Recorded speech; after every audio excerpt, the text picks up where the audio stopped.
Hello. Hi there. Hi, it's up and running. Can't believe it. I know. Okay, I'm going to check the admin email and just make sure no one has said anything new. Have here. Okay.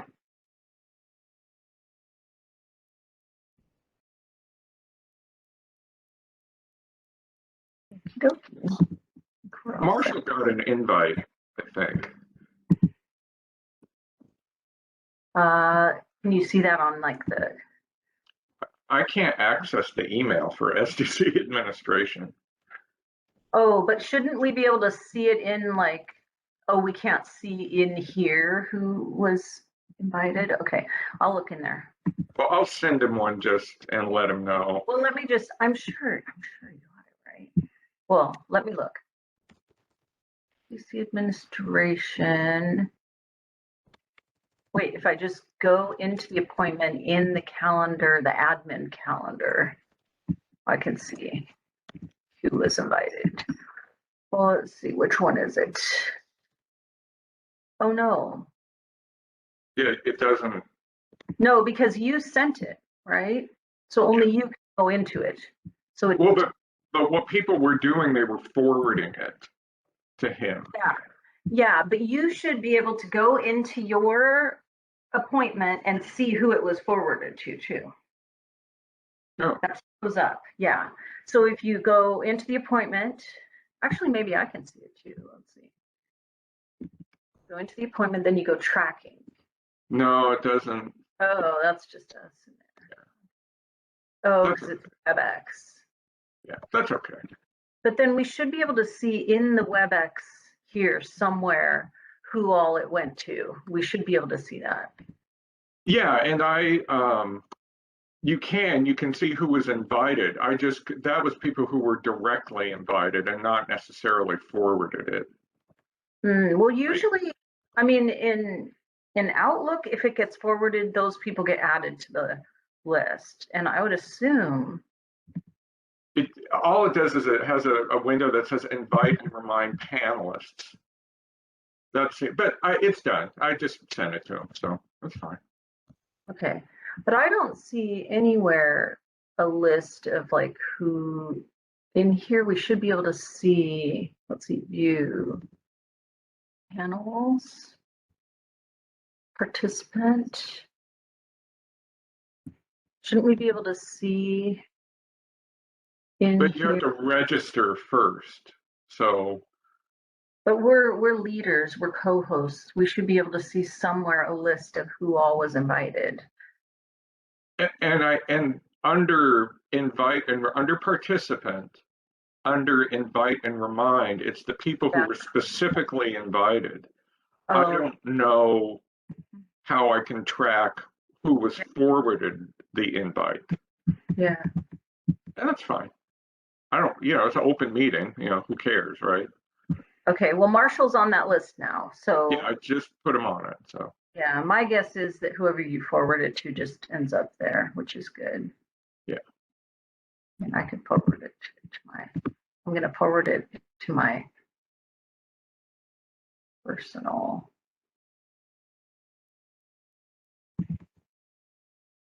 Let's see what happens.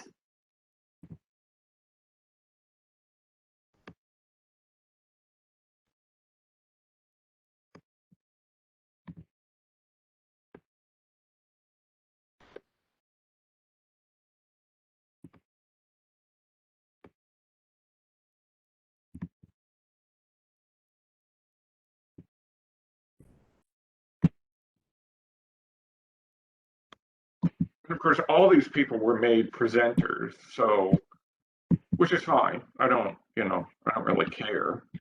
Yeah. And we have everyone we need on there, Kate.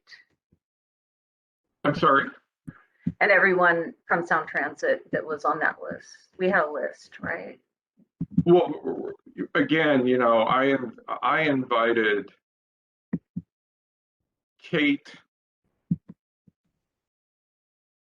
So from Sound Transit, I invited Salima, Oh, yeah, because that was who they said did. Kate, Lita, Okay. Sloan. Yeah.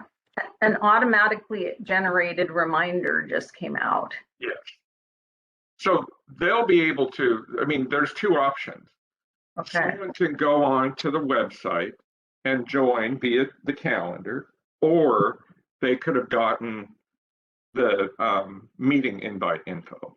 Yeah. So. Okay. So I think we've done everything. Yep. One of the issues that I think we should all work on, and this was sort of implicit in, you know, how Juliet handled it this time. And I need to talk to her about it. I am going to talk to her about it. I think it's not a bad thing. You know, you were supposed to be the backup. The problem is that you haven't done it. You haven't really had to do it, and I just learned how to do it. It's not difficult, but it's the kind of thing that I think that it's a good thing for all of us to do once, just to make sure that we understand how to do it in the case that someone, you know, isn't able to do it. It's like anything else. I mean, practice makes perfect, right? Same way with doing trumba. It's super easy. It's just if you've never done it before. So I don't think it's a bad idea. And when Wendy comes on, you know, obviously she'll probably be a little more attached to it. Uh-huh. But it's a good thing for all of us to be cross-trained on. Okay, so I have the briefing for the, you know, CID, and I'll, you know, do that. But when we get to the slides, I gave, you know, I pulled out just some select slides. They were the ones that you had pulled out of the DEIS, and then they were a few from the presentation. But can you help? I'll kind of walk through it, but you know a little bit more, I think. Yeah, it's just, you know, to me, the question is, you know, there are three options for fifth: shallow, deep, and diagonal. Two for fourth: shallow and deep. Yeah. The implications of each are challenging on the public realm and pose questions about whether or not they've thought about, in the case of particular fifth, how stations would be designed to allow overbuilding to the development capacity that's anticipated in the ISRD. And how is the public realm being modified for what's going to be a significant amount of pedestrian movement, not only to the stations, but in between the stations? Because their proposal will require transfers that are a little bit awkward because they can't design it, in particular on Fifth, to have a seamless transfer because of where the tunnels need to be. So, Okay. so in the intro, what I'm saying is too, during the CID review, commissioners will provide comments on each option, highlighting their observations and issues with each of the 5 station options highlighted in the DEIS. So that's how I'm going to, in the opening script. Okay.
password is incorrect.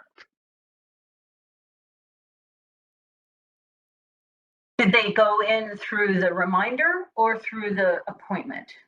She's using the panelist password. Let me see. So I will go in. I remember there was a problem if they used that reminder link instead of the actual link once. You might want to go back to the original appointment or the one in the calendar and use that one.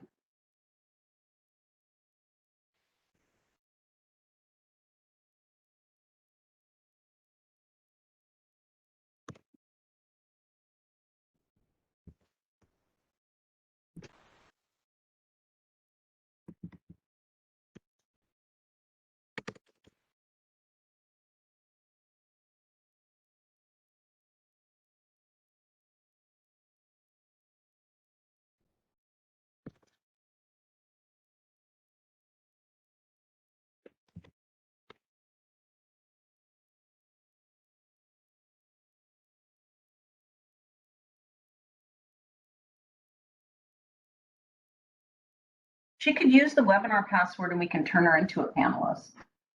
Well, she was already made a panelist.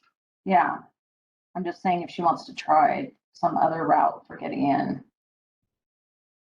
She can't get in at all.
Will you keep an eye on SDC administration? I will. I didn't have to enter a password.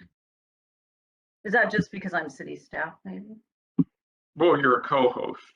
Oh, that's right. Okay, I'm looking.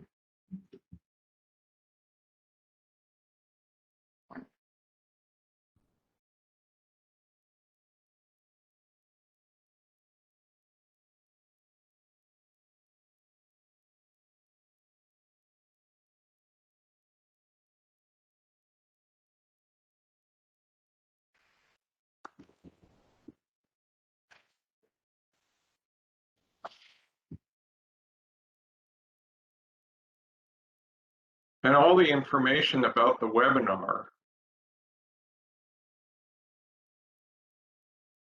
you know, Mhm.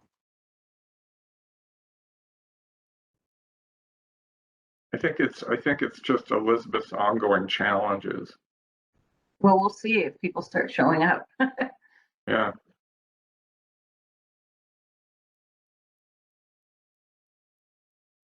God, I hope this works. I know we can't really, it's just too hard to reschedule. Woohoo! It's Elaine Wine. We got a participant. Yay. Oh, can you hear me? Yes, it's our maiden voyage. You know, Valerie and I set this up. So Juliet's out on jury duty, and she's totally incommunicado because of it. And so we had to kind of figure this one out, and it worked. Well, you did a great job. Thank you. It's, you know, Elaine, it's the little victories you got to hang on to. I know I'm surprised because normally I'm struggling more with WebEx, but maybe I entered the wrong password to begin with, and I was like, I hate WebEx, like it's not working. And then I was like, oh, it's user error this time. So. Well, good morning. Nice to see you. And thanks for taking on the role this morning. Sure. I wasn't here for the last one where you did sort of a similar format. So if I'm a little rusty, that's why. I think in this, and Valerie will walk through it. We actually had a really nice talk with Marshall Foster yesterday and kind of highlighted, you know, the three significant issues that I think North 130th posed and his, you know, what that means for WSBLE. And he was very clear. He was sort of like, well, I'm surprised you guys didn't vote it down. I said, well, you know how the commissioners are. They want projects to succeed. And he goes, well, that's a powerful thing to do, though, sometimes. And sometimes you have to. So it was very encouraging for him in his new role to hear that from him is that, you know, sometimes you have to send a message to them. Right, right. And we did say that we were going to send a follow-up letter. I don't know that happened, though. Are we working on that? I have a draft. I wanted to talk to him, though, before anything was sent, just to let him know. The letter was a good idea because he said he heard in some higher up meetings them acting like, well, it passed. You know, so therefore that's enough, right? Right. Sort of the messaging didn't trickle up. Yeah. Yeah. Yeah. They need the letter. Yeah. So yeah. I'll be sending it. I just wanted to talk before we did anything like that, wanted to talk to him.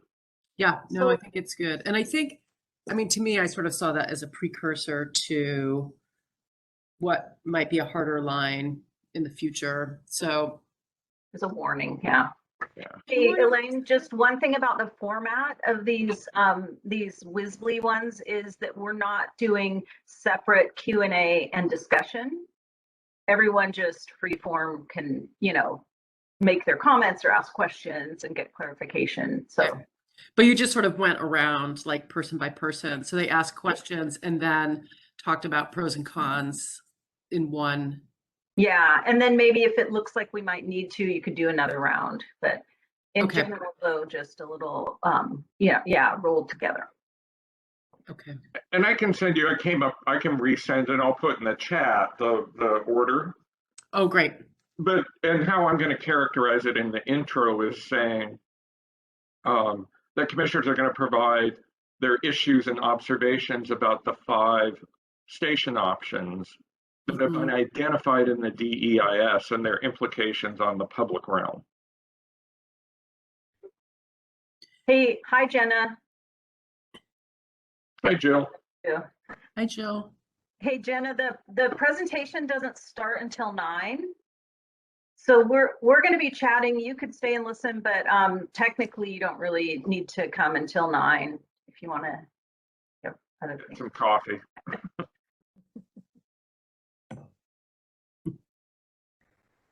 Maybe she can't unmute because she's not a panelist. Let's see. The other question I had, so there's 5. Oh, okay. See you later.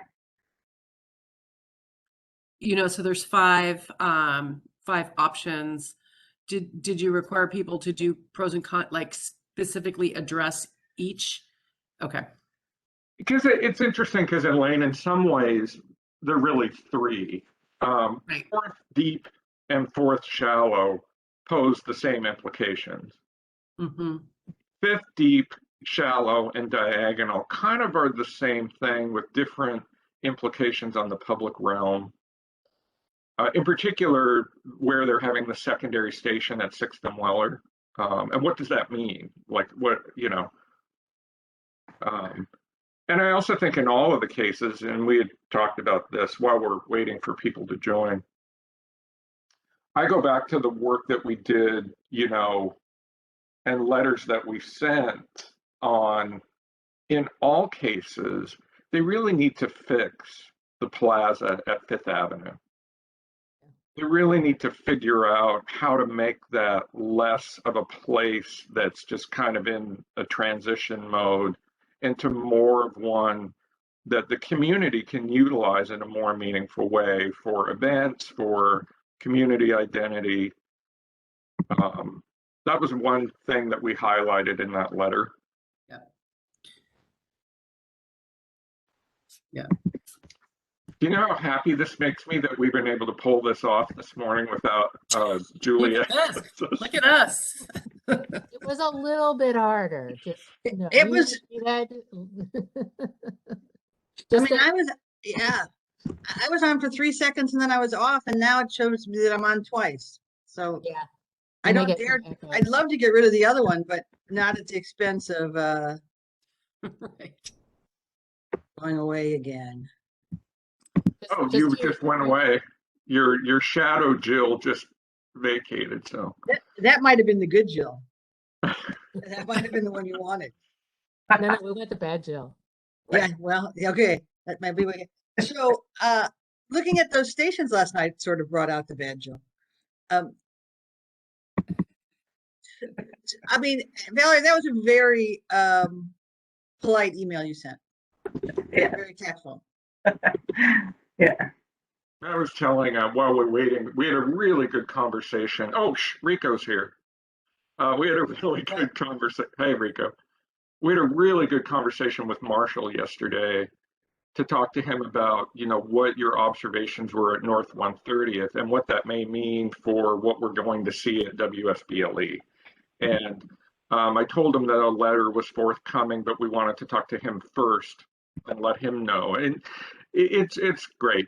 He'll be terrific in his role once he's getting his bearings right now, as you can imagine. But having someone that's really puts urban design front and center will make a big difference to how the role of the commission is perceived and supported throughout the city.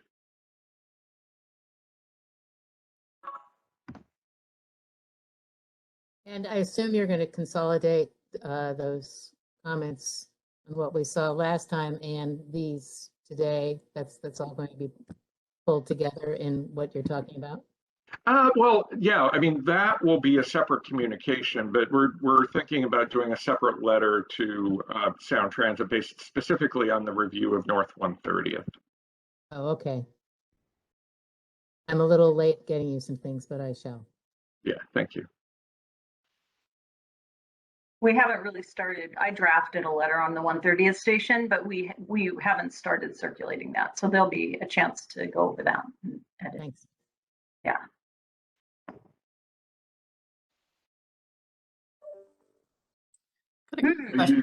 There's Benita. Everyone that logs on, I feel like this little inside cheer. Yes, I made it work. I keep checking my email for having a glitch.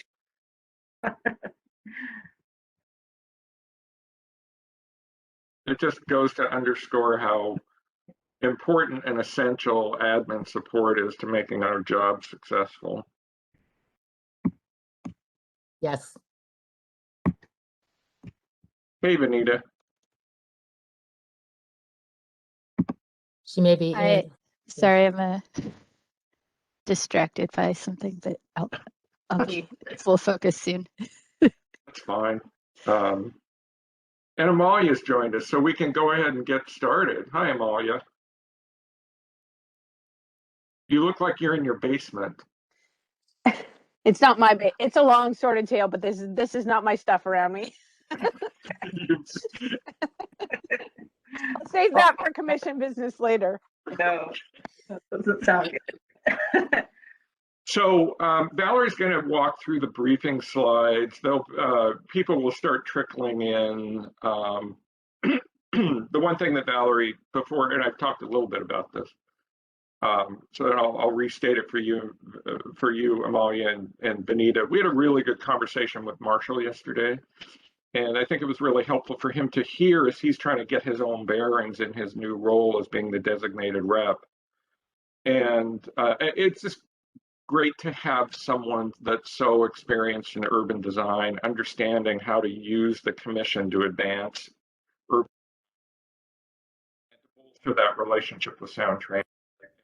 Kind of what what your thinking has been so far, and how that raises concerns about WSBLE. So we're going to continue to talk with him. I wanted to talk to him before we sent the letter about your observations on North 130th. So, but I will mute and throw it to Valerie so you can get an overview of this morning. Okay, so we're gonna go through the slides in a minute, but I'll just give you all the background info first. So this is the second of, I think, 4 or 5 briefings that we're gonna get from Sound Transit on the WSBLE stations, not all stations, but some of them. And they're at pre 15%. So we would normally never see it at this stage, but it's a great opportunity to start flagging what our values and concerns are.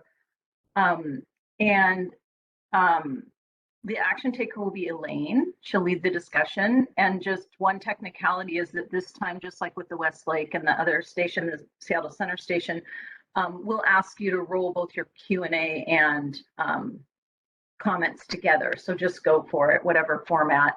And you don't need to comment on everyone. You can just comment on what you've noted at whichever one alternative you think you want to comment on.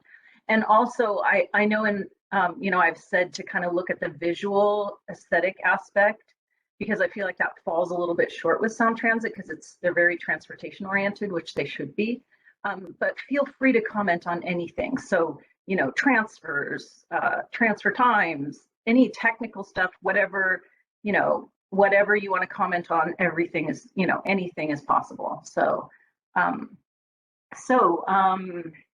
think I already said that Sound Transit's going to present the Chinatown ID station.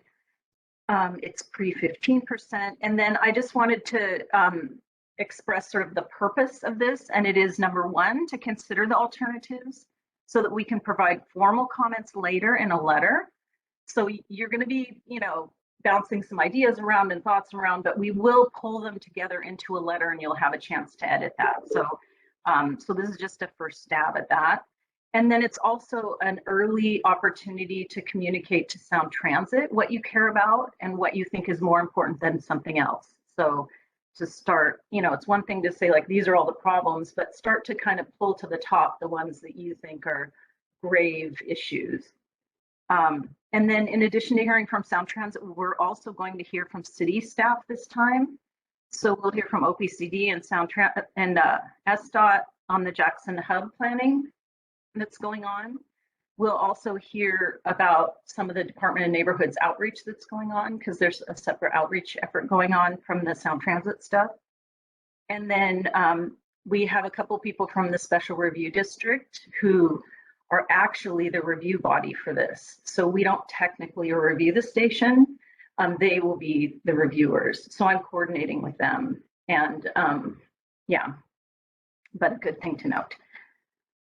Let's see. And then I would just say that this one, even more than the Seattle Center and the Westlake projects, there's no alternative that rises to the top, sadly. It's going to be a very tough decision, and each has like just terminal flaws basically. So it's going to be a really hard choice.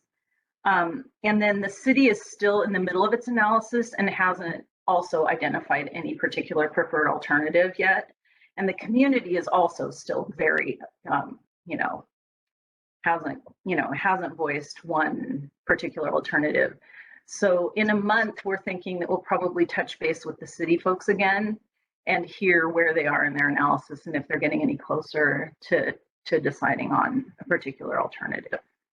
So I drug out the old comments that we had on these alternatives years ago when it was called the level 2 analysis. And you actually supported the Fourth Avenue alternative, although I would say now, I would say start over and look at everything because there's a lot more numbers and information and stuff. And then but what you especially did is encourage them to develop a multimodal cultural hub. So not just your standard station. And you wanted them to use Union Station. And you asked them to explore a joint governance structure to develop TOD. And then you wanted them to involve the community in a meaningful way in the DEIS process. So if you want to follow up on that comment, that might be, worth commenting on. I wanted to, as background, just point out that there was a racial equity toolkit done here, and there are 3 outcomes that came out of that. One is to limit harmful impacts of the project and work with impacted communities to identify opportunities to repair past harm, to maximize connections for all users, and community shapes decisions that impact them through self-determination, and also with a 100-year vision for the future of the community. And I think maybe Department of Neighborhoods will talk about that today. And then for the whole corridor, there are about 7 or 8 outcomes for the whole corridor. And I just want to point out 2 that I think are particularly relevant to this and into our purview. One is to create a sense of belonging for communities of color at all stations, making spaces where everyone sees themselves as belonging, feeling safe and welcome. And then meaningfully involve communities of color and low-income populations in the project. So, keeping all that in mind when you look at the alternatives, I'm going to just share the slides now. Gosh, of course, too many windows open.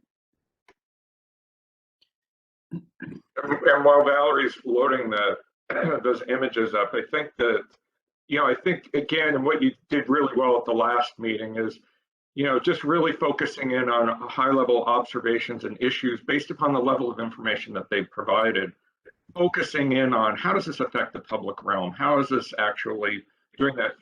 A fine point, but an important one is that the International Special Review District actually has authority to review these. We won't be reviewing the specific station solutions. They will. However, we will be working with them on right-of-way improvements to support the station. Are there other stations as part of this line that have a similar, like there'll be a different review committee?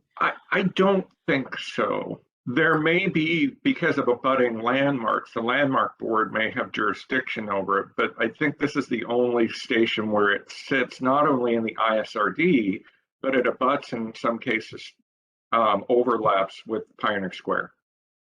So they're involved as well. Yeah. Well, I mean, it sort of begs the question in terms of, consistency of review. I mean, if we have Seattle Design Commission sort of, having some continuity in the things that they're asking for in station design, and then we have another group that sort of hasn't been really that privy to the maybe not that privy to the conversations. I think it's just interesting how that could. Well, that's why we started including them. Okay. And they normally, like the boards themselves would normally just not at all be involved this early.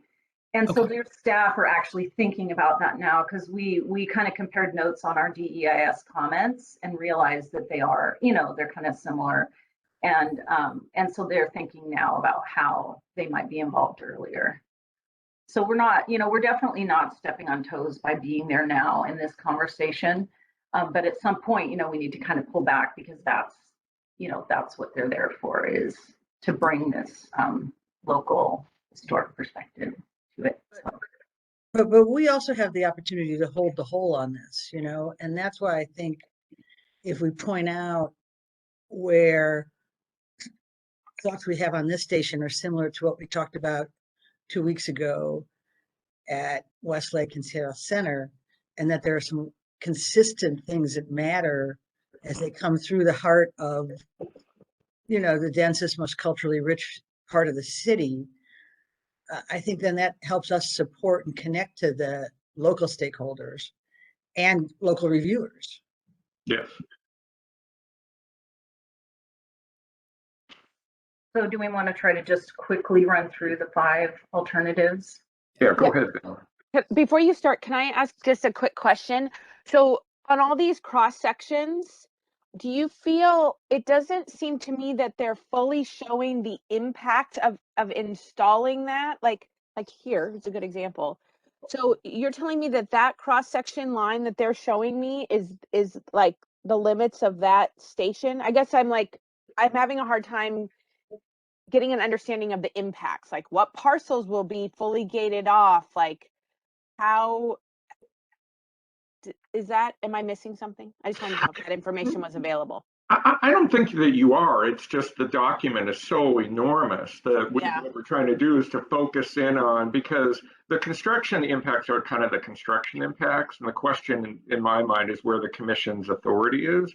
Having said that, they're going to want to the extent feasible, really just stay within the right-of-way boundaries, because that prevents them from having to buy property. You know, it eases their approach towards actually having to deal with impacts to the extent that they retain wholly within the right-of-way. Now, having said that, for the 4th option in either way causes a 4-year reroute of buses. You know, it's not that that's not an important issue. It's there's a larger technical body of experts that are dealing with the practical and frankly the political implications of that decision if Ford is selected. But in this particular case, with the 4th Avenue options, Valerie, would you go to the next or back to the or the 4th Avenue for both? Shallow, deep. The site plan. Yeah, I mean, having right here, it shows it. It's very interesting that they would want to attach to the existing station. That was an issue that the commission raised back when they said, make this station refunction as what it was intended, which was a transportation hub. By putting that under the 4th Avenue options, they do that. They attach to the existing station. But what they have is a secondary egress venting structure at the 4th and Jackson that just, you know, for lack of a better word, is come on. You know, that feels disingenuous and yeah. So how about we just have a couple minutes? So we'll just. Thanks. That's okay. No, we'll just flip through quickly. There's also, so that was the 4th Avenue, either shallow or deep, same footprints. And then there's a 5th Avenue shallow. Michael, do you want to say anything about that? Well, no, I think that what that shows to you is that there will be a new significant structure, and how one moves back and forth from the existing station, which will not be it'll be at a very different level. How you move back and forth between the stations and in the public realm, as well as what does that station mean in terms of overbuilding that meets the ISRD development capacity scenarios, and the secondary structure where it's 6th and Weller. What's that? Like, what? You got to be more forthcoming about that too, and how those two relate to each other. So are there different ways that the existing station is utilized? I mean, some remove it, some repurpose it? Well, I think under the 4th Avenue scenario, you have that. You have an option where you can attach or integrate in some manner into the existing station. Whether or not that revitalizes the interior of the station to actually move people around is a legitimate question. I suspect it would be an appurtenance to it and not necessarily integrated. In either way, they need a certificate of approval as not only within the ISRD, but as a landmark structure. Right. But I mean, I think there's something to be said for just walking away from previous stuff versus trying to integrate it. And I would say Union Station's part of that too. You know, I mean, how many different old things do we need without revitalizing them? But anyway, I just feel like this is going to take a while to understand the above ground, the below ground, and what opportunities exist with the existing, with that existing block. So it's just going to take, I mean, I appreciate seeing all these things, but I'm really hoping they step us through this in some like, Yeah. And then there's also the Jackson Hub planning going on, that's, yes, working with the community to think about a vision for this area. Right. So, and that's in progress. So I think a lot of things are still moving around. So I think it's a good time to get a solid understanding, but knowing that the discussions are definitely still underway in the city and in the community. And I think, Jill, Valerie. go ahead. Sorry. Go ahead, Rico. Sorry. Valerie, I think it is of note, though, that I have heard in a number of conversations that the community is interested in Union Station being revitalized and repurposed. And I understand that this is all ongoing, but I think that's going to be a really important part of the discussion. And I think, Rico, that was why it was important for the commission a couple of years ago to flag that as an issue to the board and saying, whatever you choose, the Fifth Avenue Plaza has to be better. It has to be productive, not only for moving people in and around, whatever the options are, but it has to be a place that matters to the community. And you have to fix it. It has to be fixed, regardless of which station you choose. Because right now it doesn't function for the neighborhood and it needs to. right. Rico, were there specific things that community thought about doing in this space? I may have lost Rico. Well, I think there's two things. One, the return to Union Station as a transit hub, like functioning as a transit hub. But then the other, the idea of it actually being a community marketplace, so that businesses and retail actually occupy that space. Thank you. It's really helpful. Right. I mean, a Union Station sitting there as a relic used only for special events would be failure. Yeah. And I think, I think at the same time, we're all keenly aware that that has an important function for Sound Transit, in addition to the office building that they own. I think the question is, how can Sound Transit think of that not only as a resource that they use, but a resource that's more forward-facing to the ISRD and by extension to the larger neighborhood and the traveling public. I don't know the answer to that question, but I think a bunch of people keep asking it, and I think it's something that they'll have to unpack with this. It's such a unique opportunity. Well, my understanding is that they are to vacate that facility at some point as well. Oh, okay. Okay, so we're a minute away from our presentation. I think we have some, not all the team here. Yeah, we've been joined by Sloan and Salima and now Vera Giampetro, and they're all, this makes me so happy. I feel so like I've actually done a good job today by scheduling this.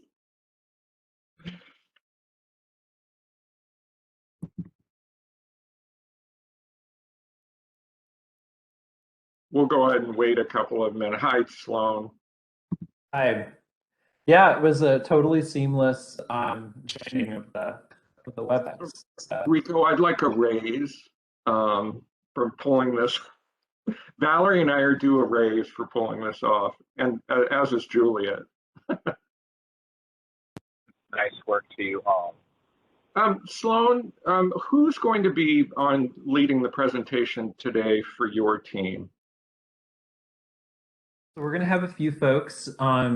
Lita Shahim is going to kick us off today in lieu of Kate Lichtenstein, who's done the last couple of briefings. Okay. It'll be me, and then Salima Hamlin, who is our consultant segment lead, is going to walk through some of the DEIS findings. Okay. For the alternative. So it'll be Lita, Salima, and then me. And the reason why I ask is, I mean, we've been joined by Vera, we've been joined by Gabriel, Rebecca Freistead, and Jenna Nasham, who are going to be, I think, highlighting, their roles with the ISRD and Pioneer Square. Yeah.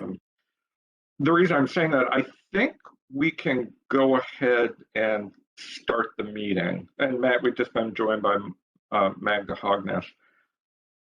I'm going to go ahead and start, and we'll go through our general script, and then we'll just watch as people join. I do know that Marshall Foster wanted to come today, but he was unable to.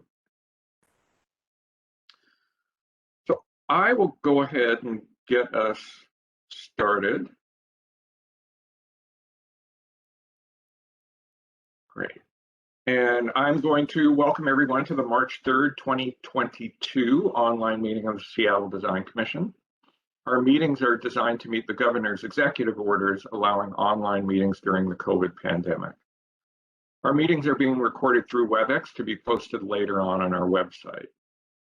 In terms of today's meeting, from 9 until noon, we're scheduled to have a presentation on options disclosed in Sound Transit's draft EIS for the Chinatown-International District Station.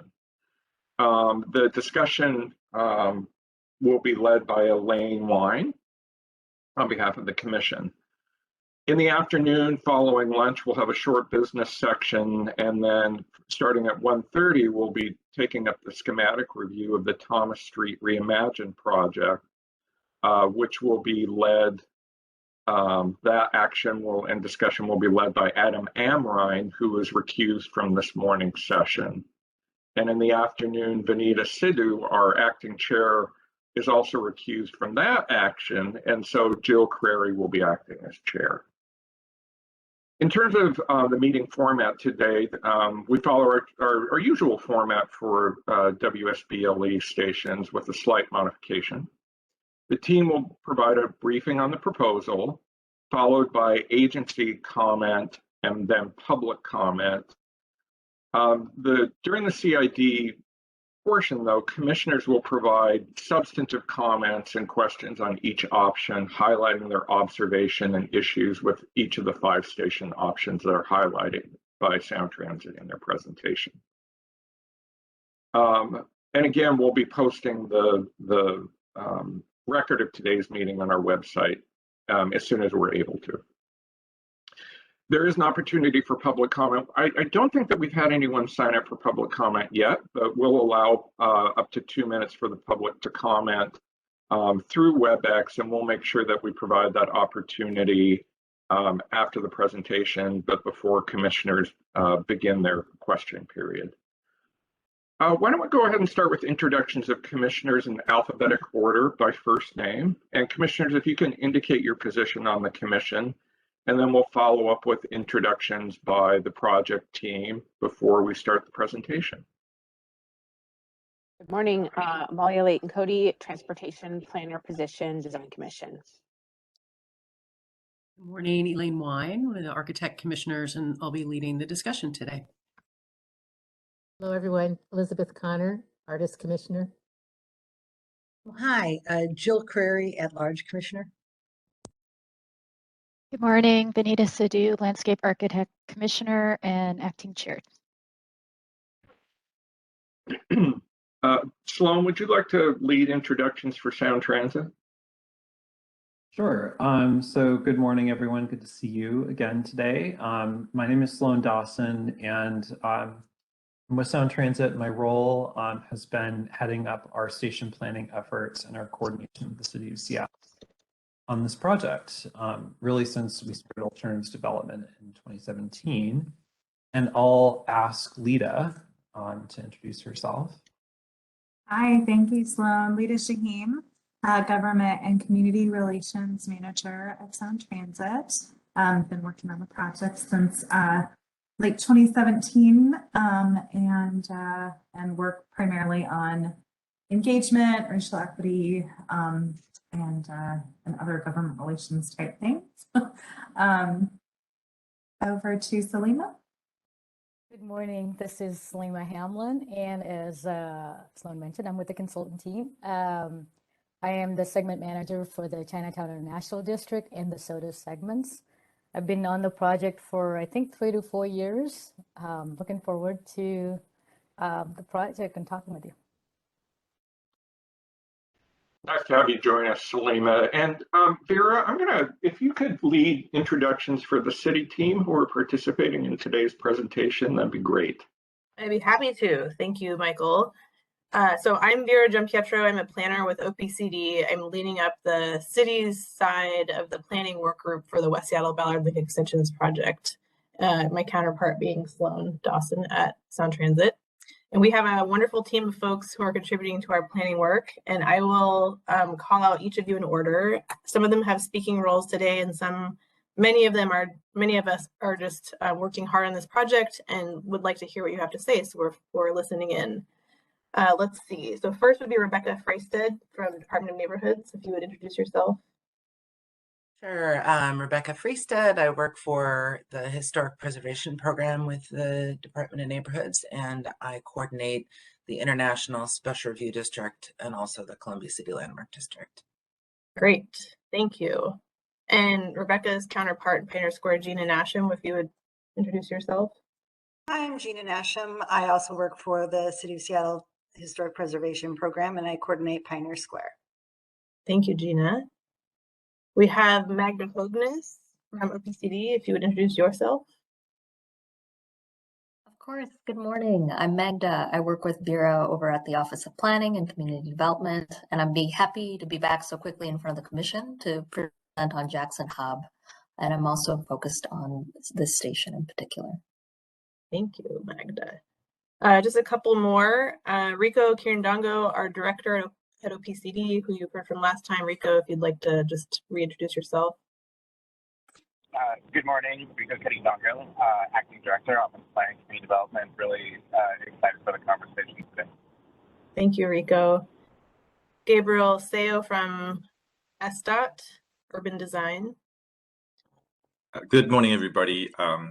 Gabriel Seo, Urban Designer from SDOT. Just to really observe, but if there are any queries that I could assist with, I'd be more than happy to do so as well. Thank you, Gabriel. And then Jessica Brand from Department of Neighborhoods.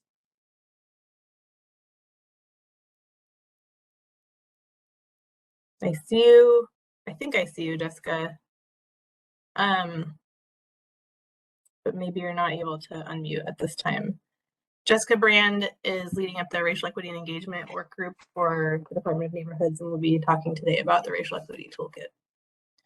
And I believe that is it from, oh, Lyle Bicknell is also here. Lyle looks like he just joined us. Do you want to introduce yourself, Lyle? Hey everybody, Lyle Bicknell, Urban Design, OPCD. Great. Thanks, everyone. I just unmuted Jessica. She was. Oh, good. Hi, everybody. Jessica Brand, Department of Neighborhoods. Thank you. All right, I'll hand it back to you, Sloan, or Michael, whoever is moving us forward. I'm happy to kick us off. Here, today we're going to talk about our planning work in the CID station. We're going to start with some brief project orientation, or maybe I should say not so brief project orientation, since we want to walk you through the alternatives that we're studying in the CID segment, as well as some of the highlights from the draft EIS, sort of a summary of those findings, and then hear from the city on the planning initiatives that they are leading that we're working on together before we get into the specifics of the CID station this morning. And I'm going to ask Lita to walk us through our first little segment of background on the project, just to help remind folks of where we are. Lita, do you want to? Sure. So folks have probably seen this graphic a number of times now, but just to ground us, as Sloan said, we are currently in the planning phase for the West Seattle and Ballard Link Extensions project. There are 2 extensions. We're planning them together from 2017 to 2023. We enter into design in 2023 to 2027 and construction from 2026 until start of service for Ballard extension, and particularly for the CID station, be 2037. Okay, next slide. So, yep, just zooming in a little bit here on the planning phase, we're currently in the public comment period. We published the draft EIS earlier this year, and after the public comment period, where we hear from the public about the draft EIS analysis, the board will have that information, that public feedback, as well as the analysis, and they will are expected to confirm or modify the preferred alternatives. We expect that to happen in June. After that, we will publish the final EIS, where we'll respond to comments received during the comment period. And the board will then select the project to be built, and we will have a federal record of decision as well. Next slide. So we talked in the last slide about that board decision that is coming up to confirm or modify the preferred alternative. Here are the alternatives that we are studying in this phase. We are studying preferred alternatives in pink, preferred alternatives with third-party funding in brown, and other draft EIS alternatives in blue. You'll see that for the Chinatown-International District station serving Pioneer Square in the CID, we do not have a preferred alternative. They are all in blue, just reflecting the public feedback and board direction from May of 2019. Next slide. The draft EIS comment period extends till April 28th. We are actively out there engaging folks and encouraging them to submit their formal comment, very important, and that's what we get to reply to in the final EIS, and will inform the board direction to us. So that's just a picture there of the executive summary, and it can all be found on our website, wsblink.participate.online, and in many other ways. And here's the slide with the website. There's a lot of information on the online open house that we're just encouraging folks to go to. There's all those sections you see there in terms of the different tabs, as well as I'll just point out the advisory groups tab has all of our meetings that are happening and recordings that can be useful for folks to live stream if helpful. There's a comment now button. People can comment right there online, dig into the draft EIS, and a get involved tab that has all the different ways to get involved. Next slide. So we just wanted to feature the partnership that we have with the City of Seattle and the Department of Neighborhoods Community Liaisons. I think we've talked about this in past meetings that we've expanded our partnership with the liaisons. We just had a meeting with them last night. Every time that we meet, I am very encouraged. They have been working since last summer to build networks and try out ways to engage folks during these interesting times and encourage awareness of the project. And now they're out there encouraging awareness and participation in the comment period.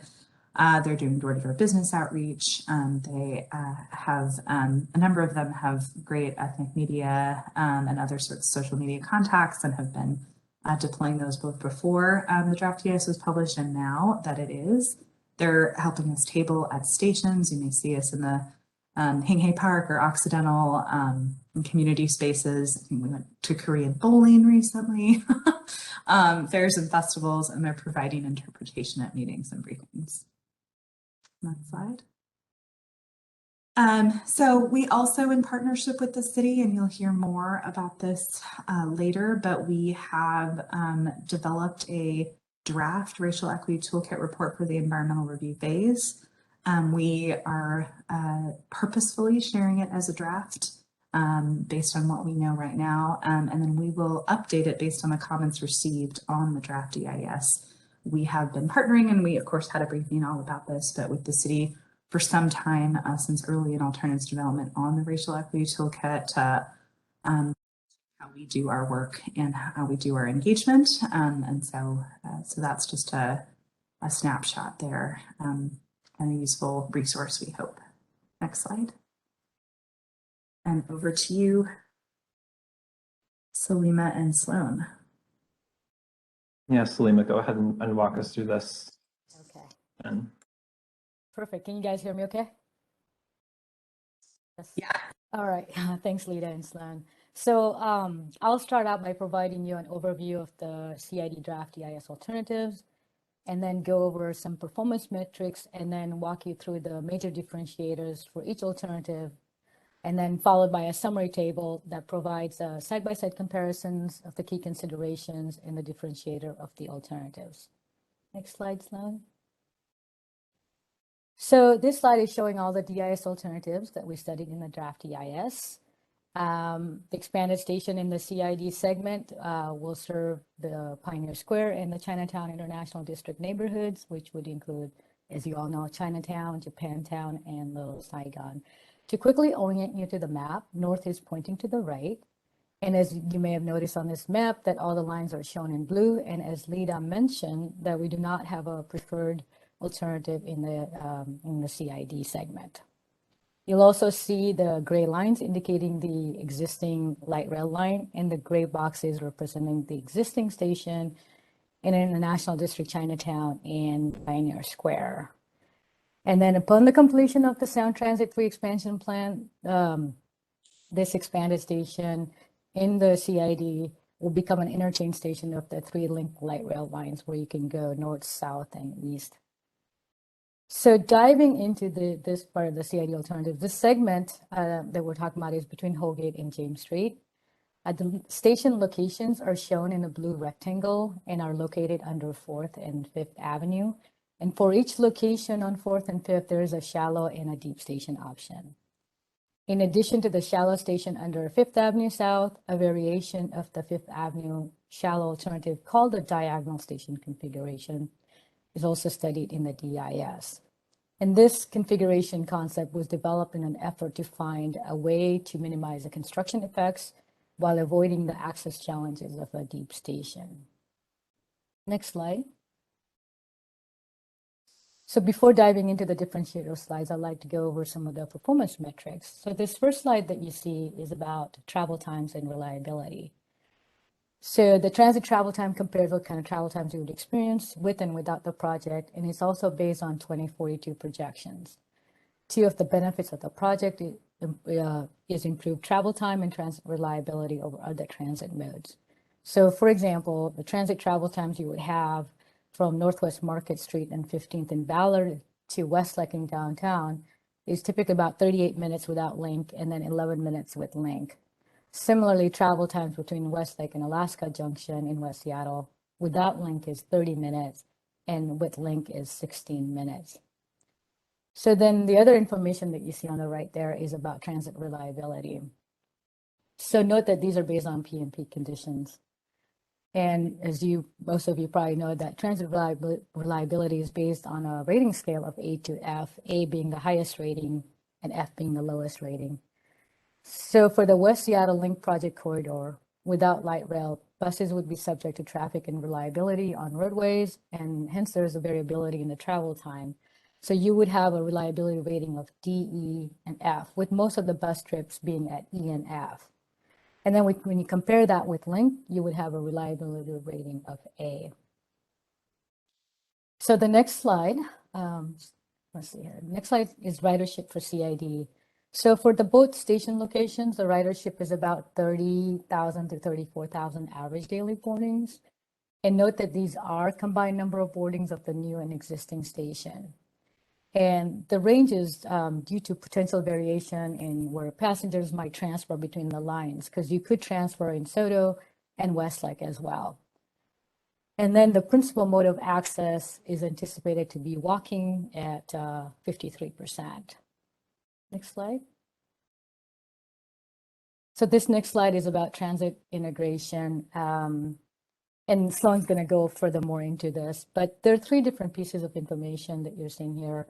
First one is the number of bus routes serving the station, and this is based on Metro Connect 2040 routes operating in the vicinity of the station and connecting to the station. And the next item, you'll see the bus stop zones at the station, and these are number of bus stops the routes are serving at the station. And the third item is the key transit integration consideration. So for all alternatives, the number of bus routes serving the station is 7, and the bus stop zone at the station is 4. key transit integration consideration for fourth alternatives that they're closer to the bus service to Georgetown and South Park and closer to the Sounder. While the fifth alternatives are closer to bus services to Little Saigon, Beacon Hill, Central District, and also closer to the Seattle streetcar stop on 5th and Jackson. Note that to provide the connections and the transfer opportunities, that both provide connections and transfer opportunities to Link 2 line and the Link 3 line, as well as streetcar and Sounder. Next slide. So this next slide is about TOD potential. The tunnel 4th Avenue alternatives were not studied due to insufficient footprint for TOD, while the tunnel 5th alternative would have TOD opportunity for approximately 360 residential units and approximately 400,000 gross square footage area of retail and commercial. Other consideration to note, and I did hear some conversation before this meeting, is to note is that Union Station repositioning / activation is possible with either CID alternative. So next slide. So I'll try to be brief, but so in this slides, I'll quickly go over each of the alternatives with respect to the station location and go over the key consideration. But note that whatever, if I don't call out everything on this, I have a summary table at the end that will walk us through each one of these. So we'll start out with the 4th Avenue shallow alternative. This alternative goes north towards from Royal Broom and then west on 4th Avenue. The station is located west of the existing station and is approximately shy of 100 feet deep. The 4th Avenue South Viaduct structure would need to be demolished and reconstructed to accommodate the construction of the station and guideway. And I want to point out that this full shallow alternative is the only alternative where Stadium Station on the existing Link Light Rail line would need to be rebuilt to accommodate the tunnel portal or the Ballard Link extension. So I'll go through some of the major differentiators here.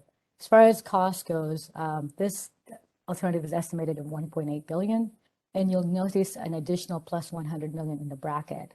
So what this is the additional project cost to the preferred alternative in the downtown segment when you compare this to the 5th Avenue shallow alternative connecting to the preferred downtown.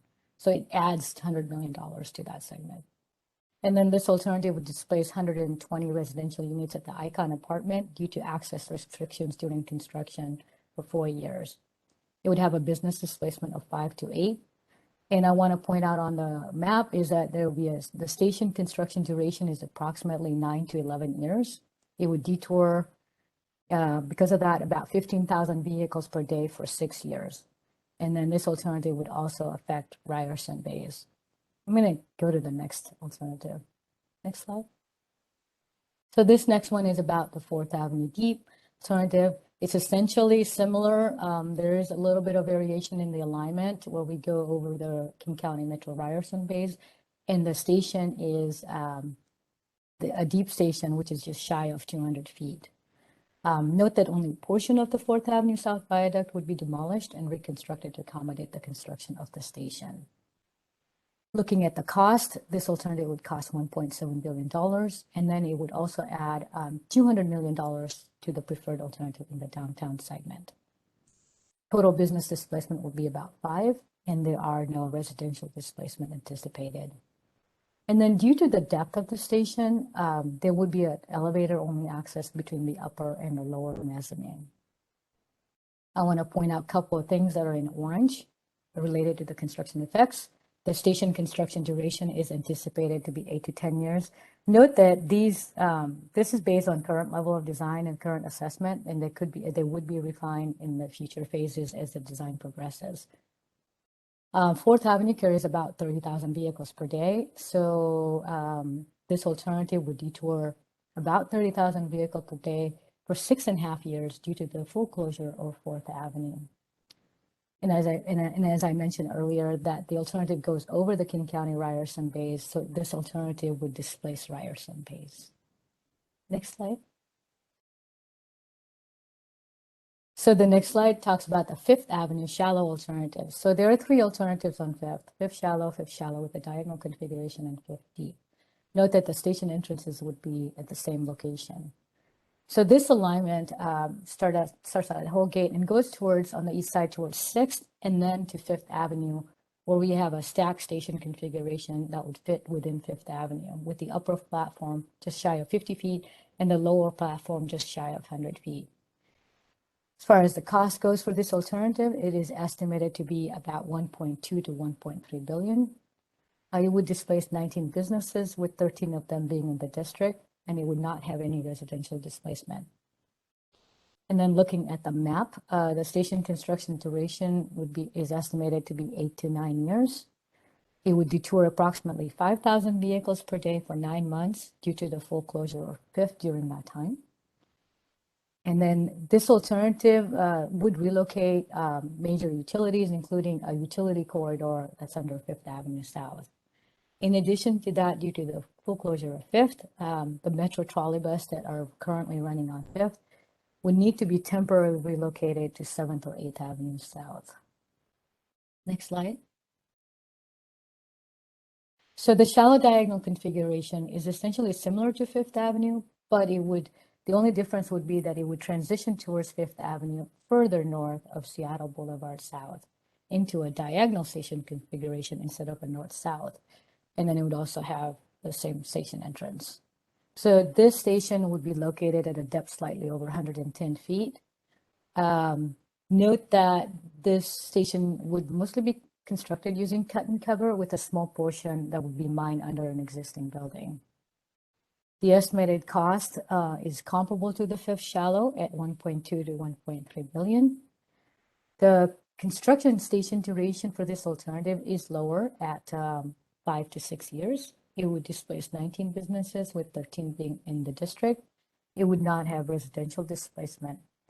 This configuration, as it goes underneath the existing buildings, it would temporarily displace up to 8 businesses for less than a year during construction, while structural improvements are made under the building as we tunnel through. Next. So the next one is about the 5th deep station option. The tunnel route is similar to 5th shallow alternative, except that it would be deeper and the station depth would be closer to 200 feet. Project cost is estimated at 1.3 billion. And then the $200 million in the bracket is the additional project cost of the preferred alternative in the downtown segment. Number of businesses displaced would be 18, with 13 being in the district. This alternative would not have any residential displacement. So similar to the 4th deep, due to the depth of the station, there would only be an elevator-only service between the upper and the lower mezzanine. The station construction duration for this option is about 6.5 to 7.5 years. Go to the next slide. So this next slide is a lot to see, but what it does is provides the key considerations side by side. Then on the left side, you'll see the color-coded list of the key considerations that we went over most of them. And then you'll see on top on the right, the alternatives and the station options that we studied in the DIS. So if I could direct your attention to the lower right corner, we have color-coded the table with different shades to indicate the performance for each alternative. So the darker blue shading means higher performing, the lighter shading means lower performing. So I'll quickly summarize this since we went over a lot of the information. So as far as project cost goes, the 5th shallow alternatives are lower in cost at 1.2 to 1.3 billion. And as far as residential displacement go, the 4th shallow has the residential displacements as the only alternative. The other alternatives do not have any residential displacements, so they are higher performing. For business displacement, the 4th Avenue alternatives are higher performing with fewer business displacement under 8, while the ones for the 5th Avenue are at about 18 and 19. And then mention about the platform access that for the deep station, they would only have elevator-only access between the upper and the lower mezzanines, while the shallow stations are higher performing because they have elevator, escalator, and stair access to the platform. And then as far as construction effects, I covered a lot of it already.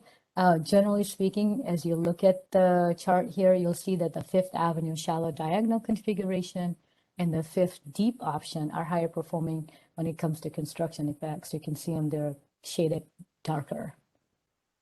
And then there's a couple of things that I want to go over as far as other considerations that we have not covered yet.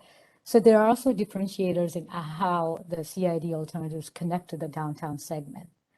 The deep station options, whether it's 4th or 50, could only connect to the 5th and Harrison preferred alternative in the downtown segment, whereas the shallow alternatives can connect to all the downtown alternatives.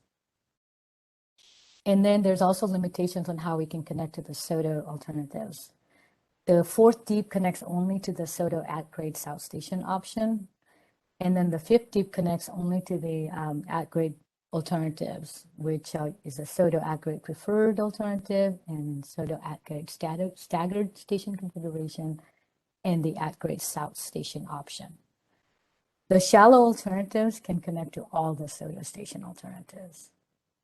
And then the last item that you see over there, I kind of touched on this earlier, is that the 4th shallow alternative would affect Ryerson bus bays, but the 4th deep one would actually displace the Ryerson bus bays, whereas the 5th Avenue alternative would have no effect on the Ryerson bus bays.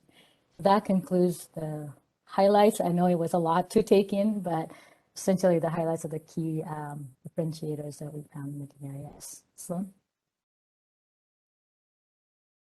Thank you, Salima. Yes, a lot of information, and we're going to have a Q&A opportunity here shortly after hearing from the city. And I'm going to turn it over to the city to walk through their material, I believe, starting with Magda. Hello, yes. Good morning. So I'll talk a little bit about Jackson Hub very briefly. And one thing that I'll start with saying is that many of the team presenting here today is also involved with Jackson Hub. And it's also my understanding that Valerie has passed along our website and our story map links, which has more detailed information. So today I'm going to quickly run through what brought us here, our objectives, what we've done so far, and what we are continuing to do. Next slide, please. On the screen is our why statement, and I'm going to take a moment to read it out loud. Our agencies and departments have disproportionately impacted the Pioneer Square and Chinatown-International District neighborhoods by constructing large infrastructure projects without centering Black, Indigenous, people of color voices who continue to bear the burden of systemic racism, COVID-19, and racialized violence. We seek to remedy this by building on past community-led planning processes, raising up community voices, and improving coordination to center racial equity and focus on community values. We are working on an inventory of actions for Sound Transit, City of Seattle, King County, and others to advance community-desired future outcomes to together create a well-planned transportation hub serving the neighborhoods, the city, and the region. So we know, and we've heard time and time again, that we can do better by communities by coming together and coordinating our efforts. By breaking down silos and establishing racial equity as a common frame for this work, it is in part in response to those calls for coordination that this work began. Next slide, please. A few years ago, South Downtown stakeholders asked the city, Sound Transit, and King County to collaborate to review past efforts and to work together to advance community priorities and minimize harm, and to find ways to uplift community priorities into the projects. This slide shows those points listed out, and it also shows the geography of Jackson Hub on a mapped form, which is basically a 10-minute walk shed around the future station location. Next slide, please. So this slide shows what we've done so far, what we're continuing to do, and what's still to come, framed by what was requested. And related to community priorities, I'd like to recognize the work being undertaken by the CID Vision Group that Jessica will speak to in a few minutes, and how finding ways to uplift implement and advance the key community priorities from that work is a key aim for what's still to come. Next slide, please. Before I turn it over to Jessica, this next slide shows some of the work we have undertaken to understand what our community members have been saying for the past 20 years about their interests, needs, concerns, and priorities. What you see here are 8 themes. These themes have been shaped over time. Originally, they came from the South Downtown Priorities Report. And then since then, they've been mapped and expanded on in workshops with community stakeholders and agencies. All of these themes are still evolving, and we want to make sure that we're setting the right foundation, and we welcome your thoughts. Please do visit our website and story map, and thank you for your time. I'll now hand it over to Jessica.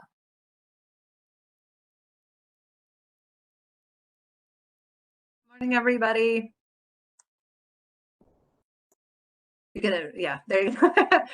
So I'm just going to talk a little bit about the CID Vision Project. The CID Vision Project is a coalition, really. Members are listed here.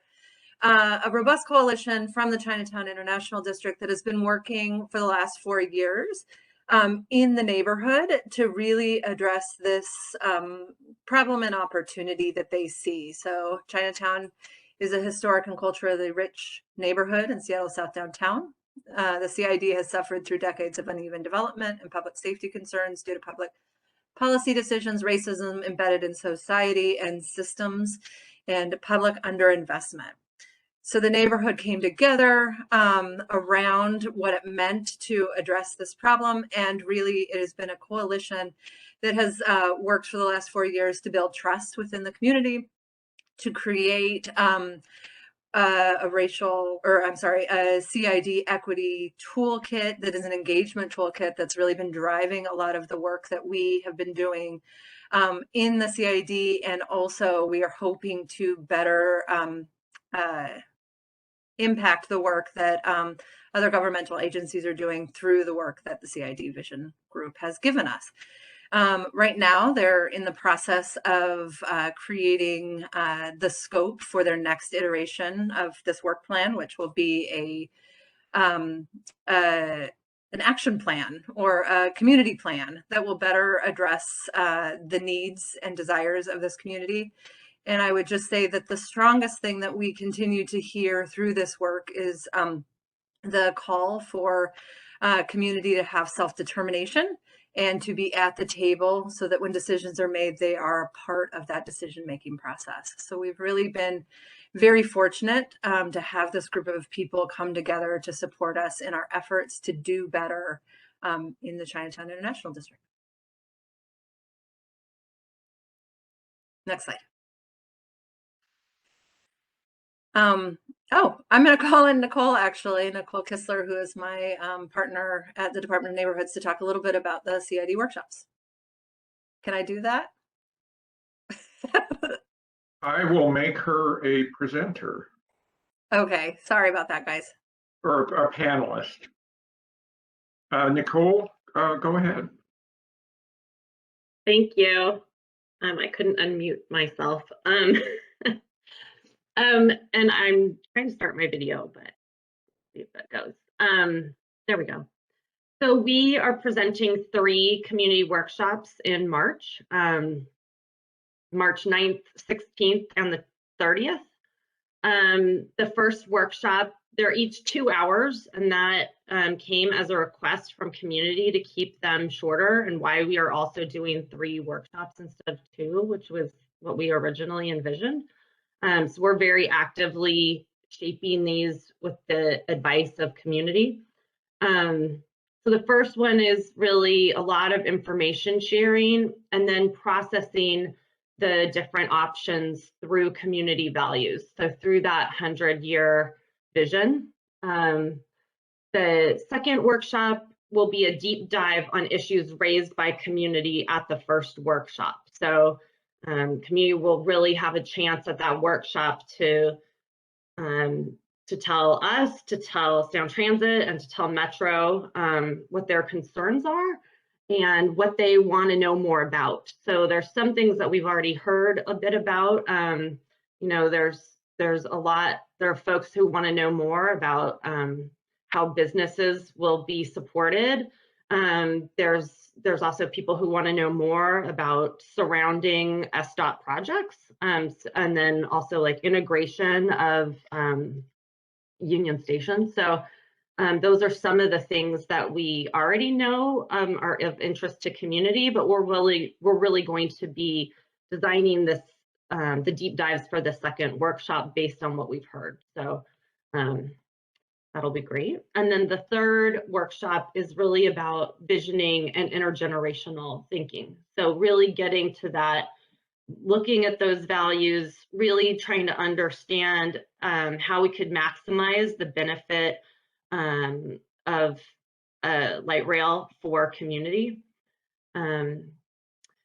And then the outcomes are to prepare community for the DEIS comment period, that the community and the city have a great dialogue on the city's comments so that our DEIS comments are, you know, really supporting community in their needs. And that also it will create some opportunities for problem solving. So, you know, hopefully we can get a little further, and we have support from VIA architects in that potential thinking about problem solving. Next Thanks, slide. Nicole. And I just wanted to chime in here that we are working really collaboratively with Sound Transit on these workshops as well. So it has been sort of this really awesome opportunity for us to sort of both in governmental agencies and with community to drive towards some workshops that we think will support community in being successful at this time. So thank you to Sound Transit for your support on this too. Next slide. Okay, and we get to now welcome our colleagues, Rebecca and Gina. Hello, everyone, and I'll go ahead and start just by giving a brief overview. I think many of you on the commission may know that this area is part of 2 of the city's historic districts. So there are 8 historic districts within Seattle, and the station area, which is identified here, actually is overlapping and co-located in the Pioneer Square Preservation District to the left, and then the Chinatown-International District's historic district name is International Special Review District, or ISRD is often called. And within the ISRD, the dotted area in the center of that yellow map is in reference to the National Register District. And so the local district and the National Register District are both at play. This abuts the National Register District, the station area design, but then the remainder of the station area is located just in the overall city designated district.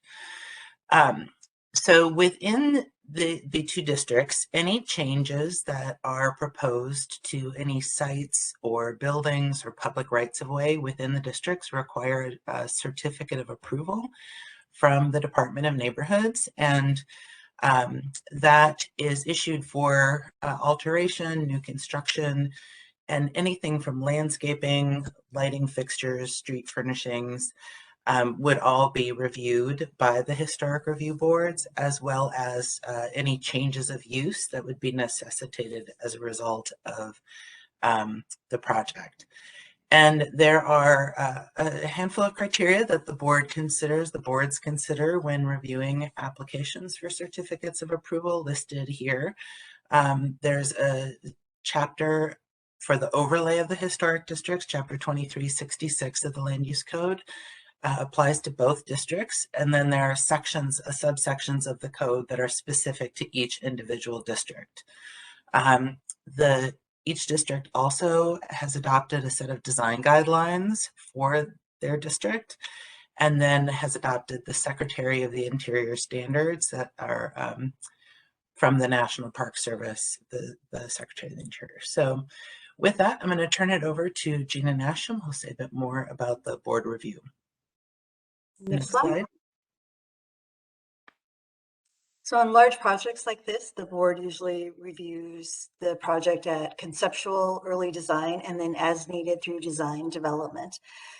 Then an application for certificate of approval is submitted, and the board will make a recommendation to the Department of Neighborhood Director, the Department of Neighborhood Director for the application. One of the goals in the code that I'd like to highlight is to improve visual and urban relationships between existing and future buildings and structures, parking, public improvements within the area, and to encourage pedestrian uses. So some of the things that the board, both of the boards will be considering are the above ground elements, and they'll be considering the design, location, quality, and compatibility, including head houses, venting structures, egress structures, alterations and demolition to existing buildings and sites, and streetscape alterations. And that's all for us. I'll add real quick that a certificate of approval is also required prior to the issuance of any other permits from, say, the Department of Construction Inspections or the Department of Transportation. And so we work in tandem with those departments through the design review process. Yes, thank you. Thanks. And next slide. Yeah, and with that, that's our sort of project orientation section. So we want to pause now for Q&A or any discussion items. I'll turn it over to you, Michael and team. Yeah, thank you. Thanks, Sloan, and thanks, team. As usual, a comprehensive and very informative presentation. Vanita, I am looking, I don't see any members of the public who have indicated, any of the people who are attending that are members of the public, that they have any questions. For those who are attending, if you want to use the raise your hand feature in WebEx, we will look to see if there are any. I know that we typically offer space for agency comment. I actually think we got that today, and I think it, as usual, was very informative. Maybe what we can do, Vanita, is I'll just keep an eye on to see if anyone raises their hand, and we can, if that works for you, we can just circle back. But otherwise, I think I'd throw it to Elaine to guide the commission part of the meeting. Great. Okay. So this is the first Q&A that we'll have today. And so I think we're really focused more broadly on the information that's been presented. And then in the second portion of the meeting, we'll go into more detail on each of the stations themselves. So I think each commissioner, this is an opportunity to ask questions and then make any kind of overarching comments regarding the information that we've seen here. Elaine, as we start, Sloan, quickly, is there a slide, Elaine, that we should have to kind of orient? Sloan, is there a slide maybe we could have to kind of help? I like that one that compared all the alternatives. That was very informative. That one. Yeah, I was going to suggest that one as well. So that's probably the most comprehensive. Okay, well, I think the order today, Michael, we're going to start with Vanita. Great. Thanks, Elaine. And I just want to shout out appreciation for the thoroughness of this presentation. It was very helpful and quite clear, and the collaboration with the city agency folks was also extremely helpful. I guess, one, and because of that, I don't have a lot of questions, but one question I do have is, the mention of Union Station activation could happen in either alternative, but presumably that's a landmark structure, and I know it's in the review district. And what conversations have happened at this point about what that might be? between Sound Transit and the city. So Vanita, I can start response to that. So the conversations are very preliminary. As we'll see in a little bit with the more detailed presentations, the Fourth Avenue alternatives have a little bit more of a direct interface with the historic Union Station structure, and in fact requires a part of it to be part of the station program.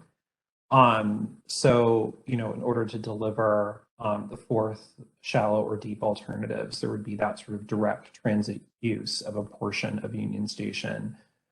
Fifth Avenue, the integration is a little bit more incidental or indirect. The reason why we said that that activation potential is common for both alternatives is we've heard, of course, that there's a lot of interest in the community around returning Union Station to more of an active use, i.e., you know, not just having it be a Sound Transit facility for offices and for meeting space. You know, that is possible in either alternative, but of course it intersects with some larger decisions that Sound Transit needs to make about its office footprint in the future. And it is a really critical part of Sound Transit's sort of institutional you know, presence and footprint, with the board meeting room being in that space, for instance.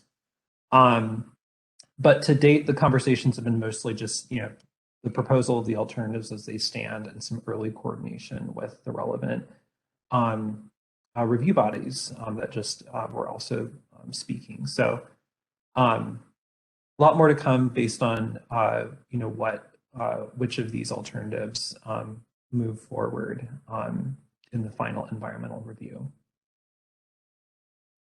Great, thanks. You know, since we're doing questions and I think comments at the same time, it's obviously, I think, you know, it's something that's come up, as you mentioned already. There's interest from the city and the community in activating it. So I you know, would highlight that as a really important factor in this whole planning effort, that, you know, if an outcome, you know, results in an activated Union Station that community members have access to for, you know, whether it's retail or events or, you know, I don't know, a farmer's market outside or something, that's going to be a big win, I'd say, all around. The only other question I had on the business displacements, I'm trying to understand, you know, because the numbers aren't huge, but when you say business displacement, I mean, is this a business of, you know, 100 employees, 10 employees, 2 employees? You know, what is really the impact in a more, you know, people-oriented viewpoint? Salima, would you be able to address that question? Yeah, so actually these numbers, the employee displacements, are in the DEIS, and it generally identifies, you know, approximately what that would be. So I can share that with you where that is located. That would help you. Yeah, that's fine. If you don't have those numbers off the top of your head, just curious if those numbers were available. Yeah, they are. Okay. Okay, that's what I had for questions at this point. So I will pass to Amalia. So Anita, in addition to questions, if you have any comments about sort of general, you know, pros, cons of anything that you've seen here, now would be the time to provide comments. You know, I would say that obviously the construction impacts of the Fourth Avenue, this table, you know, highlights them, you know, the impacts to people in the neighborhood. And to me, that's very meaningful. It's not, you know, as the Seattle Design Commission, we're typically reviewing urban design aspects, but when we think about equity and what this construction is going to do to the neighborhood, you know, it's highly relevant how long that construction is going to last, what access to other types of transit are going to be impacted. For a lot of people that probably rely on that transit, the bus network and whatnot. The potential closure of the stadium station was, highlighted in one or two of these options. So that is very relevant when we're looking at this. And if in both alternatives, we're still able to do the activation in the neighborhood of facilities like Union Station, and do meaningful streetscape and neighborhood improvements, to me the neighborhood impacts are highly relevant for how we options get chosen. So I will just end with that. Okay, great, thank you. Amalia, you are next. Thanks. Yeah, I want to echo the really detail that went into the presentation at this level. So thank you for that. Couple questions. Just wanted to clarify again, and if this is in the DEIS as well. So for the business displacement, just want to confirm, is that assuming they're just going to go away forever, or it's just that the displacement is just a physical displacement from the location, and there was not additional analysis of like the opportunity for it to be relocated? Like it's a displacement, not a relocation, I guess is what I'm asking, is the assumption. Lita, do you want to address how we do the property acquisitions and relocation? Yeah, I mean, I can touch on it a little bit. I think that could probably use a deeper dive. It is a big issue. And I wanted to note earlier too, while the business displacements are a relatively small number to what we see elsewhere in the corridor, these businesses are very, very important in the community. And so there's a lot of weight that comes with that. And so in terms of the process, we work with property owners. We've been notifying folks early in the process before the draft EIS was released. We do door-to-door outreach with businesses as well to explain the differences between the alternatives. Right now, the big thing we're asking folks to do is, take a look at the EIS. We'll share information with them and comment because there are differences in terms of impacts. But then also highlighting that we will work with folks on relocation and those kinds of things. But it's definitely something that we need to continue to talk about, and it would take a bit longer, I think, to really do it some justice. That's fair. I hope that was helpful. But does this assume that there's potentially a broader number of businesses that would be relocated, but that this is an assumption around or an estimate of the businesses that would never return? So these would be businesses that would be directly impacted, right, Salima, by the project, by the construction footprint and the entrances, not, indirect displacements that may occur. We would be working with them on relocating. I don't know if they're choosing that we're able to find. Yeah. So this is based on, as Lita said, it's the footprint that includes the construction staging areas that we would displace. And the only two areas where the buildings would not go away is the Icon apartments that I mentioned. Because of the effect of 4 years during construction, those residential units would be displaced, but they could choose to return after 4 years. And then on the CID diagonal, we mentioned that there will be a temporary closure of 8 businesses for less than a year while we do some work underground. Keep going down. Yeah, keep going down, right. So those buildings would remain. It's just that it's a safety precaution that while we're doing work underground, we would not want people to be there. It's more of a safety issue. So those businesses could come back, and the buildings would be intact. So those are temporary. Okay, great. Couple other questions. So for the fourth deep alternative, the displaced Ryerson bus base, does that project cost assume a relocation cost for the Ryerson base, or is the Ryerson base just going away altogether in that alternative? So the current cost does provide an estimate for what it would take to relocate them. Okay. And then Suleiman, one of the early slides in the presentation, you talked about kind of bus transfer times and travel times of the existing system and how these different alternatives would ultimately improve that. I was wondering if in the draft EIS you did some estimation of travel time of just kind of entrance points or a range of travel time of entrance points to these various station configurations to the actual station platforms, to the actual, boarding platform of the train. So I don't know if Sloan, you know specifically, but Daniel Turner would be a good person to answer this question on the specifics of where we determined specifically. So we can get back to you unless Lita or Sloan, you have more information on that.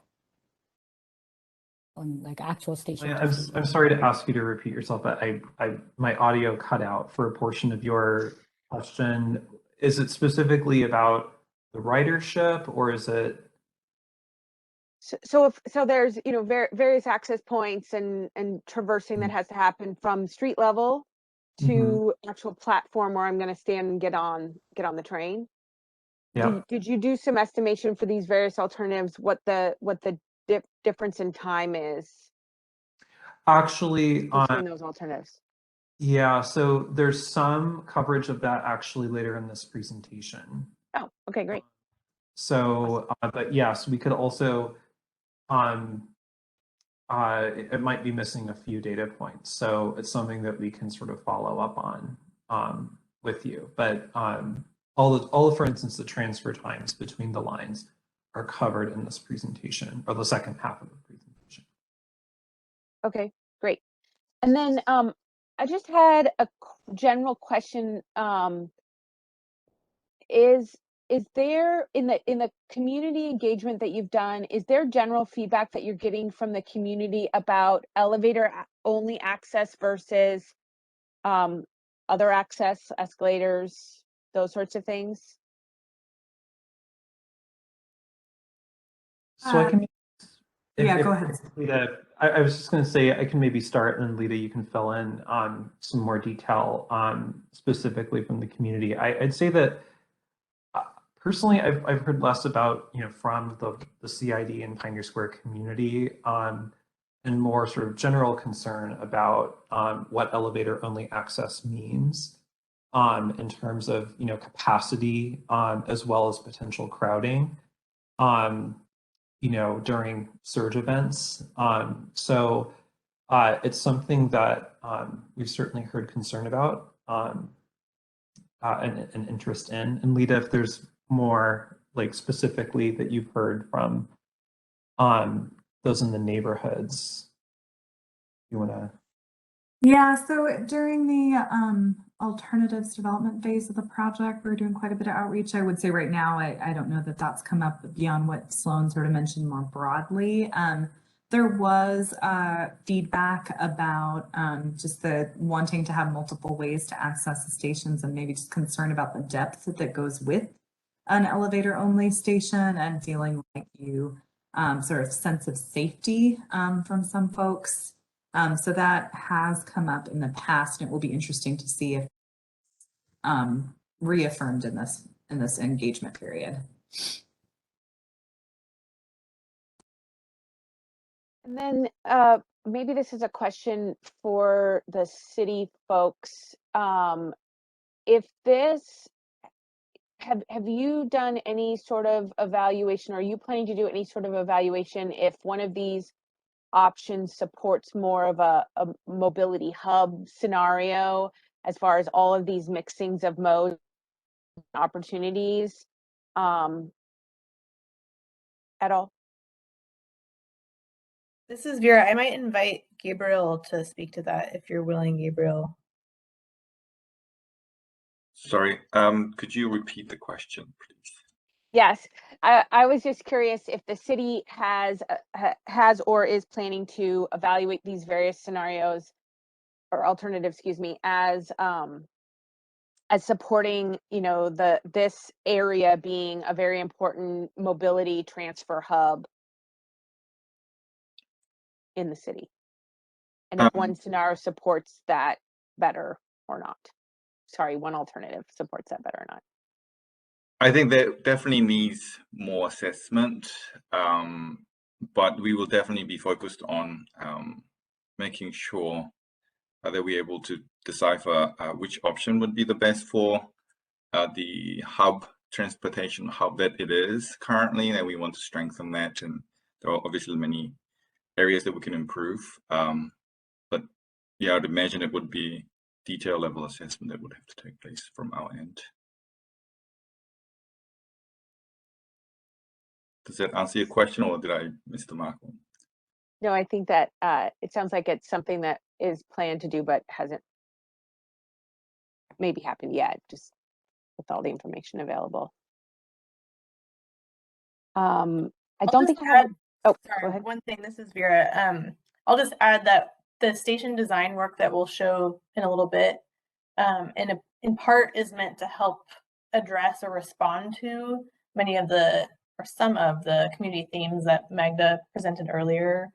And I think a lot of us are in agreement that you know, how we take on the design of the station environment is going to help support such a thing as a mobility hub or not. And so, you know, we're trying to make the best of each alternative. And like Gabriel said, I don't think we're leaning as much on the mobility hub as a differentiator at this point, and more on trying to identify design solutions that will really make the most of each alternative.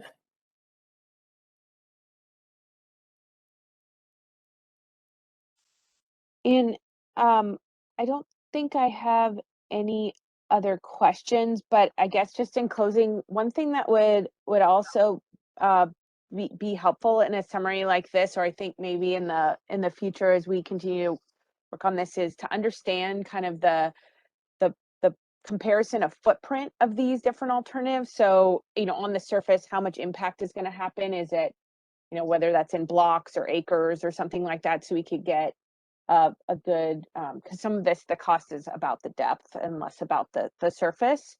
And only because I'll just, in closing, with all of these conversations, it seems like there's a lot of promise of the fifth shallow diagonal station configuration moving forward as one of the alternatives, at least to be analyzed.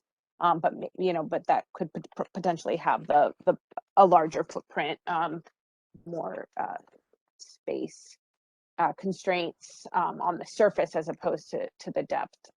But I think I'm done. And thank you again. This was really helpful. I don't know who I pass it on to.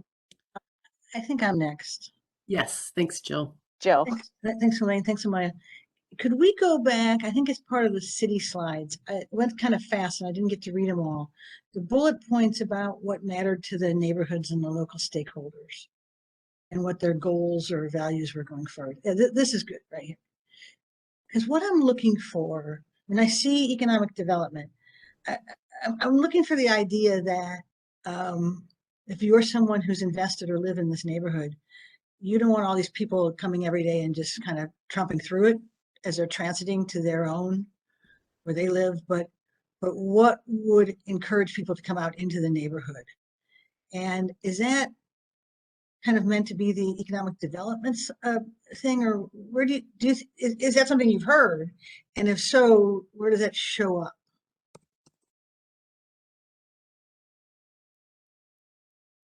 Maybe I can, this is Jessica from City of Seattle. Maybe I can take a first crack at this, and then Magda and Lita, please do come in. So these are the high level themes that have been actually pulled out of 20 plus years of community planning. And so, you know, over those 20 plus years, the requests or the differences might look a little bit different when it comes to economic development, what's needed, what's not. But the CID Vision Group has gone out as early as last fall to start to have conversations with community around a survey, really digging into what are the needs, requests, and desires. I think having a thriving cultural hub that is, you know, really looking at this not just even as like a neighborhood in and of itself, but also that it is a regional cultural hub. And so I think the frame that folks are sort of approaching the economic development is not even necessarily as, you know, obviously the folks who are coming and going through this area on a daily basis, but also that idea of how do you continue to make sure that this is a place that people can gather in as even more expansive, I think, than, you know, just the stationary or the quarter mile even. So I'll just add that. And then I would say that some of the actions that we are hoping to get from that discussion will be as specific as what are the needs that people who own businesses right now need. And also, what does it look like to live through the construction, and what does it look like to thrive beyond that? And so all of those conversations are things that came up in that fall engagement. But because that fall engagement was not sort of specific to Sound Transit's investment, it is going to be more expansive. So I would just say that that's the holistic approach that we're looking at it from the city's perspective. But Magda, come on in. I see you. Thank you, Jessica. And, you know, as Jessica mentioned, these themes are evolving over time. And one thing that I just would like to reinforce what Jessica had mentioned is that really taking a look at making sure that community members have that chance for self-determination within this context. What does that mean in supporting and encouraging economic development? And one of the key features listed on the story map that we tried to capture some of the nuances of that, specifically on supporting a small business environment, and also acknowledging the strong tie to the theme in purple right next to it, the minimize cumulative harm and displacement of businesses, residents, and nonprofits, to encourage that development with an equity and anti-displacement lens. Great. As part of this, and maybe this is the more detailed outreach you have to come, do you have a sense of how the community views the existing station? Is it a benefit to their community? Is it a hindrance? Is it a intrusion? Is it integrated into their daily lives? Have you had a chance to ask that question? I think that really, one of the things that we are asked over and over again is to not speak as if the community has one voice. So I'm just going to go ahead and say that right up front and say, it depends. But I think that there is some work, particularly with seniors, about trying to get seniors to use the rail more. They're much more bus dependent. They're, you know, like they like to use cash. They like to see a driver, you know, there's some things. And so I think it sort of depends who you ask and how. But I think that we've also been in a previous, or like in a most recent discussion we had with some of the community folks around cumulative harm. You know, I-5 comes up, streetcar, metro, tunnel also comes up as cumulative harm. So I think that it is, it's a nuanced, the question you're asking is nuanced, and it also is dependent on who you're talking to. But I would say that those are pieces to the answer. Right. And depending on people's answers to that, the 4th Avenue station could either be seen as great because it's moving away, or as, how can you even call this the Chinatown-International station on 4th when it's on the wrong side of so many things? So that's why I ask it, because I think that relative to something that already exists, there's the ability to evaluate these different locations. I think it's fantastic that you're planning on stepping people, having these groups, having these meetings about how to respond to the DEIS, how to read it and understand it. I think that's one of the biggest barriers. And when we do EISs, it's one of the things that often gets missed. You should put all this information out there, but it sounds like you're actually going to help people digest that information and respond to it. So I think that's fantastic and is just what's needed. So great that you're doing that. You know, this is probably more back to Sound Transit as well as the city staff, but we talk about this as I see that you listed as a 100-year vision. And if you re-engage and reinvigorate and include Union Station, it's a 200-year vision because you're honoring 100+ years of the past. And I would just say that that's not an opportunity we get to do in Seattle very much. And so I really, really hope that the importance of that can continue to be front and center. You know, it's really different to talk about having to relocate the stadium station. I've been there. It touches the ground very lightly. It's not a big intervention. The Ryerson bus base, you know, that's operation stuff. That you can fix that. But the ability to bring people back into Union Station on a daily basis, making that a part of people's lives, of unlocking those doors and opening those brick walls and letting people in is just, it's huge as compared with doing it just, you know, using it as an event space. But again, it's got to be integrated and the community has to be able to share in it and also benefit from it. The example that people have used in recent years of things like that is the San Francisco ferry terminal. And so I think, you know, there are other examples too of what would do that.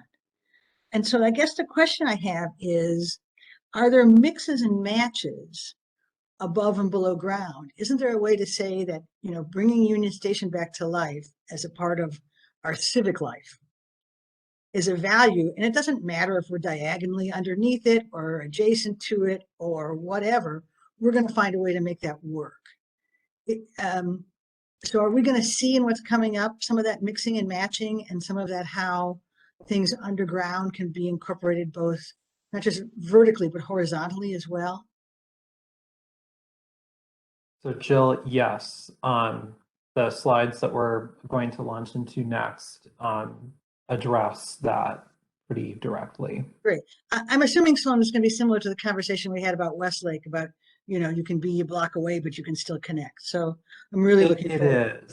It is, and we go in a little bit more into detail here because we have done so much work as agency partners and also through like the hub planning efforts that Magda was referencing. So we have some additional material that sort of illustrates that a little bit more even than what we had for Westlake. And are we going to have the opportunity, are you going to give us, I need more understanding of shallow versus deep. And I was just the value of it. You know, I mean, I understand that the elevator only thing is a little bit like, doesn't seem so good. But are there, in general, I know that shallow has better transfer times and transit times. Is there kind of a broad brush you can say about that, or is it just in the details that the value of these things pop up? Well, certainly, I think one of the big differentiators with elevator only is the fact that you have, or with the deep station, is that it's elevator only, and as a result, you don't have that sort of redundancy of vertical circulation that you would see with shallower options, where escalators, public stairs would be additional forms of conveyance to elevators. So even though, you know, we would design the elevator capacity to handle, you know, the expected ridership at the station, particularly in surge events, you know, there's just an inherent you know, limitation on capacity, you know, essentially a bottleneck that is created, you know, with elevator only access. So you have to have more space for queuing, for instance, for people to wait for elevators. Whereas with the shallower options where you have stairs and escalators, you know, most folks will be opting to use those conveyances and allowing the elevators potentially to be more utilized for those with mobility challenges. Yeah, I think the surge use is really big. I mean, I've been using that station, an existing one, for years to go to sporting events, and so even with the existing stadium station, I think that you do have to account for that. So I lost my place here on my questions. Maybe think maybe this is waiting for the next one too, because I just wanted to see if we get a chance to look at, or you can talk to us about in the next one, in the next presentation. This idea that we talked about last week or 2 weeks ago about kind of separating front of house and back of house more and doing more surgical insertions into these complex, culturally rich neighborhoods. Sloan, I don't know if you have any of that planned for coming up, but we can do the next part and we can ask questions after that, I guess, if we have the opportunity. So I think maybe I'm done with this part. Elizabeth, I think you're next. Thank you. I am. I want to add my thanks to everybody who's actually participating today, because you are legion, and it's really helpful to hear from a number of people working from different directions together. One question I have that is related to the slide that's up right now. I took the responsibility, I took on the task of educating myself more about visual impact assessment, especially after I asked a question, posed a question to Sloan a couple of weeks ago. And I think I understand that the visual quality assessment of part of this this DIS is low, is classified as low, the existing neighborhood or neighborhoods. Is this accurate? I'm wondering, Salima, if you can speak to that. Actually, I don't know the answer to that, but would have to talk with the environmental team and look at that. I guess whether what I understand is accurate or not, because I'm not sure.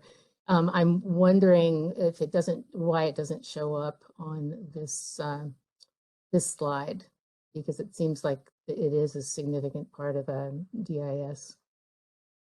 So just real quick, this slide kind of goes over some of the, just highlights the key differentiators, not necessarily goes through some of the details. So maybe that's why you're not seeing it in here.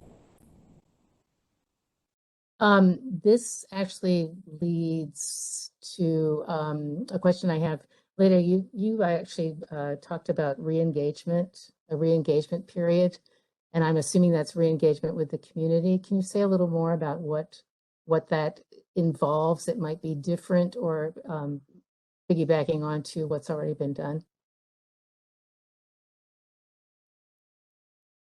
Your question is about what engagement looks like during this comment period and how it looks different now versus what's been done before. Yeah. Okay. I think you said re-engagement, which that interested me.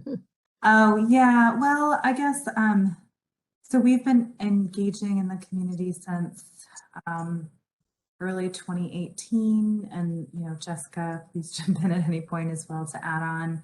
And as we have new information, we go out in the community, we share the new information that we have, gather feedback and share that. As we were doing the alternatives development phase of the project, we were getting new information, refining and screening alternatives, and sharing that information up and out. Now that we continue to engage during the environmental document development period, but now we've got new information. So we are out there during this comment period to say, okay, so we've been telling you this would be coming. We've been working on familiarizing you with the alternatives, acknowledging as well that it has been since we went and started developing the document and have had the pandemic, which has been very front and center in people's minds. And so our engagement has tried to be responsive during that environmental document preparation period, where we're recognizing that there are other things that are very top of mind for folks. So how can we be in community, supporting community, and layering on to kind of where people are at the moment. Now during the comment period, I think we've talked about in the past, but there's quite a number of different ways that we are looking at engaging the community on this information, such as the workshops that Nicole mentioned, the CID Station workshop series that is coming up. Our community liaison program in partnership with the Department of Neighborhoods is a big one. Individual briefings with community members. We brief both folks, in smaller groups and bigger groups.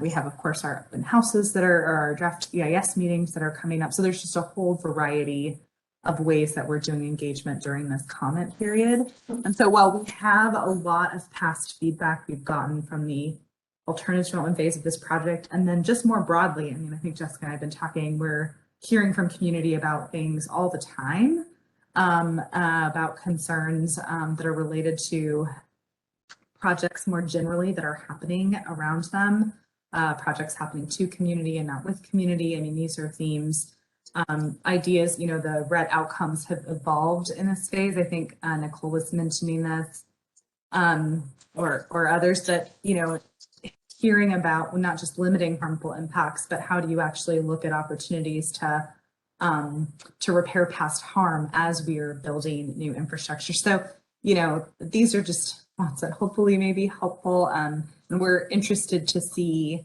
what folks think now. And again, I also just want to reiterate too what Jessica mentioned, that the community doesn't speak with one voice, right? There are folks that are all in, different places about this. And so really understanding the layers there.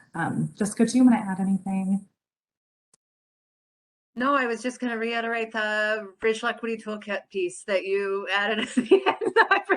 I was like, oh, I'll help. And then I was like, no help needed. So you got it, Lita. Thank you for the question, though, because I think it's important. One of the things I envisioned as you were just speaking right now, that is, and this showed up in the slide that relates to responses from community. But one thing I noticed was alleys. There's attention to the fabric of how these neighborhoods actually work in terms of people circulating in particular on foot. And I think some of the statistics of how people are going to come to wherever the station is, that there's a high amount of foot traffic. So is there an opportunity to do some wandering, whether it's getting better, and just really I think it's hard to keep an open mind in a process that involves construction, but to be able to, in that re-engagement, engage with all these physical spaces and just listen to how people are describing those. Is that a possibility? It's a lot of work. Yeah. Yeah, I guess maybe we can think about this a little bit more. It sort of feels like it's embedded in a lot of the engagement we have been doing in spaces in the community, like tabling in Hinghey Park or going door to door. It's always sort of questions, how are people navigating the space around them right now, and then imagining in the future. And so, yeah, if you want to add anything, please do. Elizabeth, can I ask a clarifying question? And that Yes. would be, are you suggesting maybe we do like a neighborhood walk or some things like that? Something that's active, that actually gets some just off the cuff responses to what people love or what people, for me, this is related to visual character, but it's also physical and cultural character that people can hear each other speaking about, those people who are continuing design, and also I think it's timely for the DIS to get that what is sometimes considered subjective information and get that into the conversation, into the decision making process. Yeah, one thing that I will note that would be of particular interest to you is that the city applied through the NEA for a Our Town grant for this project. So we won't know if we've received that until April. But if we do receive it, that's something that we could apply to discussions kind of a little bit later in the year, that could get more into the character of the area around the stations and things like that. And those would be artist led. So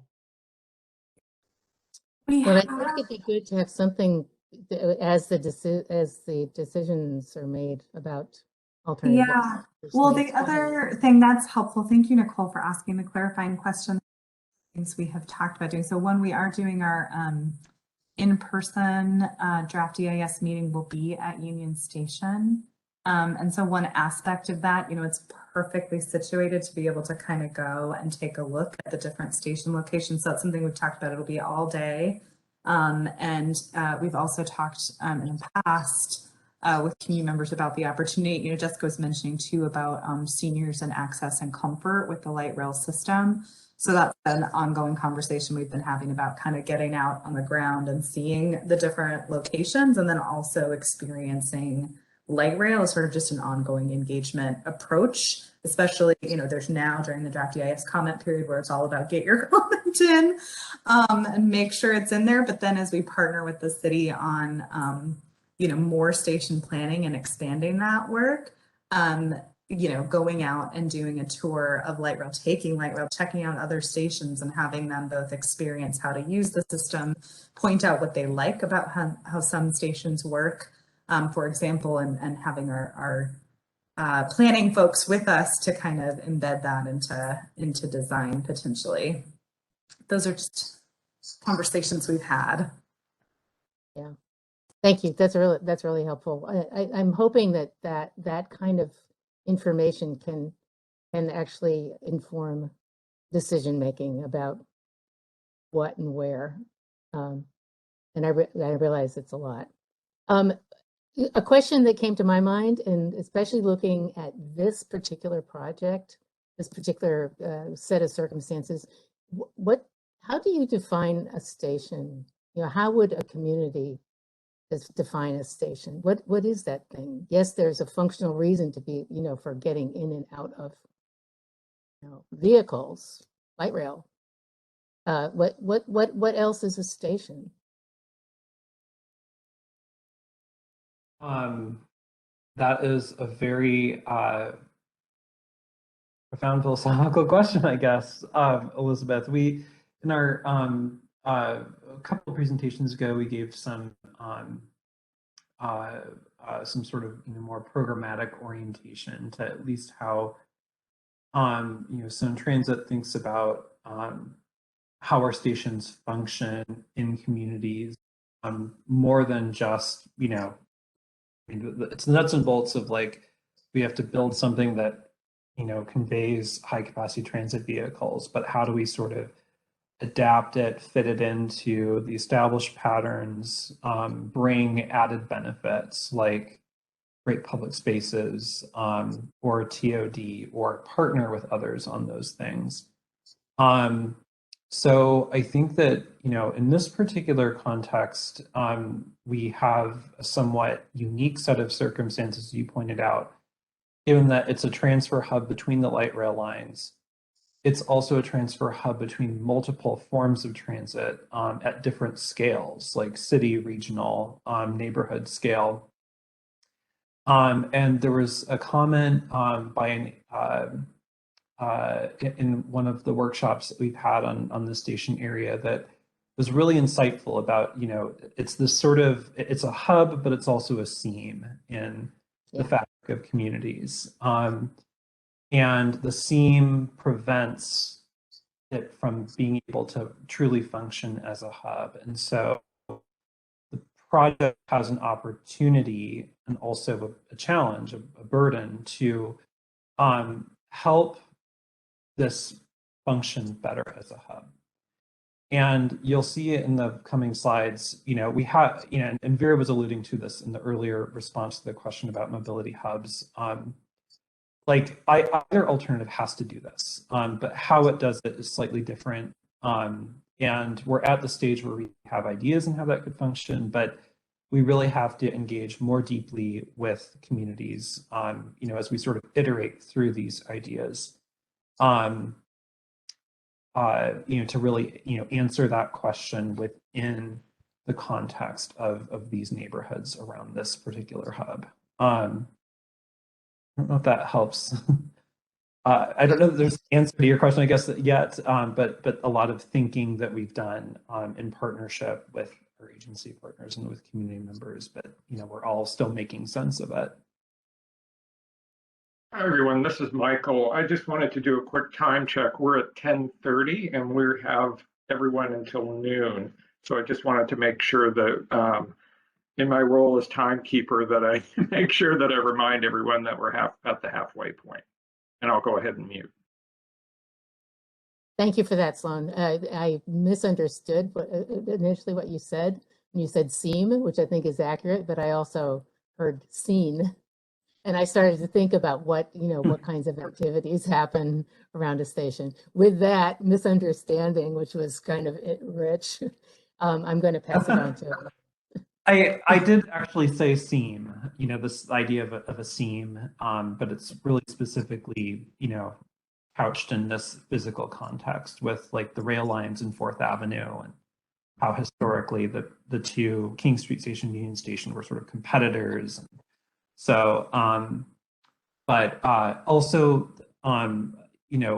maybe Elizabeth, if you could drop in the chat the reference to your earlier question about visual quality, just so we can follow up, or understanding where in the EIS you read that, and we can, respond accordingly. Because generally, we focus the visual quality surveys and those renderings on areas where there's elevated guideway and structures. And in this neighborhood, of course, everything's in a tunnel. So it might have been referring to like the quality of the impact versus the, the quote visual quality of the neighborhood. It's more about the impact. But if you could just insert drop even to me directly, a reference to the page, we can follow up on that. Let's do that. And I didn't understand that about elevated versus underground either. So that already is very helpful. Okay. Thanks. And I do appreciate SEAM, SEAM, and also my misunderstanding actually kind of relates to community activity, I think. On to Elaine. Thanks a lot. Great. So for the interest of time, I'll try to make this quick. I think I wanted to follow up on the deep versus shallow, because I'm not sure I really understood it, and it's not clear to me in this matrix that we're looking at. Like, what are the overarching benefits of the deep approach, for sound transit? Because it doesn't seem like the deep sort of solves a good problem, but I think there's something I'm not understanding. Well, I can start with that and invite Lita and Salima to add. The main reason why we're looking at the deep alternatives was really in response to concerns that we heard from the community about impacts of the surface. And also to look at ways if there were a deeper station, could there be other sort of impacts to infrastructure that could be lessened or avoided entirely. And I think as we've studied them, we've found that there are impact. If you're deeper, there's still certain impacts. Maybe where there's the greatest difference is with the fifth alternatives. But it's primarily really out of that sort of impact sense. And Lita, Salima, if there's more that you want to add to that. I think Sloan, you summed it up. Originally, the shallow alternatives have more surface impacts, while the deeper ones reduces that surface impacts. However, as you'll notice on 4th, because we don't have enough footprint available for construction, both the shallow and the 4th do have surface impacts, but more so on the 4th shallow versus the deep. But on 5th, as Sloan mentioned, you look at the shallow, there's more surface impacts, but if you look at the deep, there's not as much impacts. Great. So I think all my other questions have been addressed. So just a couple of comments from me. I mean, I think this matrix is very helpful. I think what it really speaks to is the construction, the functionality, all of those things. But as Jill and I think others have brought up, if we're looking at 100-year, potentially I love the idea of a 200-year vision. You know, that's this matrix doesn't really address sort of that long-term vision of like what's the right, you know, which of these is the right alternative. So I think that is going to become really critical as we dive deeper, look at the different opportunities for station development, because, you know, this meeting is really, you know, showing the importance of all of the, you know, the city groups that are here today, the neighborhood groups, a landmark district, you know, the fact that this is a hub. You know, there's such an opportunity here. And to me, it's more about like, we've got to get this right. It's not about probably what costs the least amount of money or, you know, so there's a lot of things that are on this matrix that are important and will probably help guide making some decisions. But I do think that you know, how we end up at the surface and the user interface and how the station, however we define that, like embraces the community or sort of promotes connectivity, I think is just going to be of paramount importance. So I think all of these ongoing discussions and comments with the city are really going to be critical. The other thing I wanted to bring up is just sort of like scale, you know, being so important.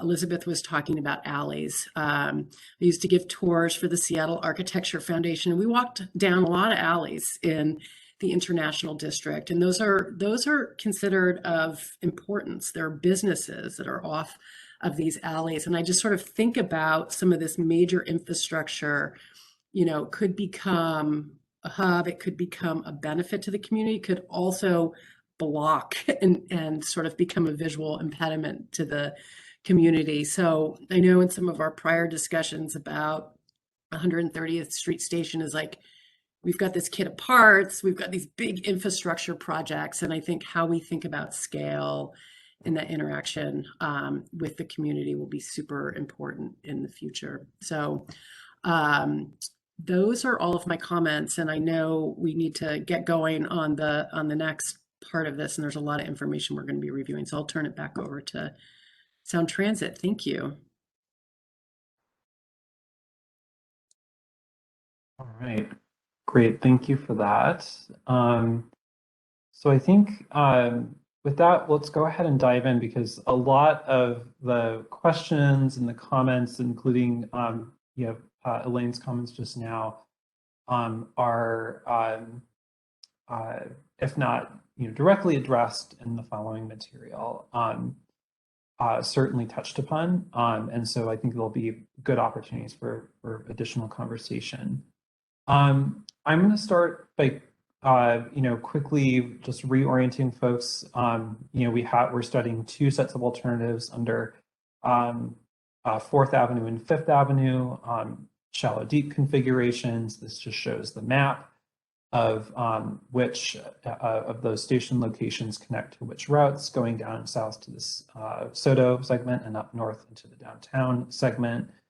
But I want to primarily set the stage for some commentary from Jessica related to work that we've been doing on the Racial Equity Toolkit. You've already heard from us on this, you know, in a programmatic briefing a couple months ago.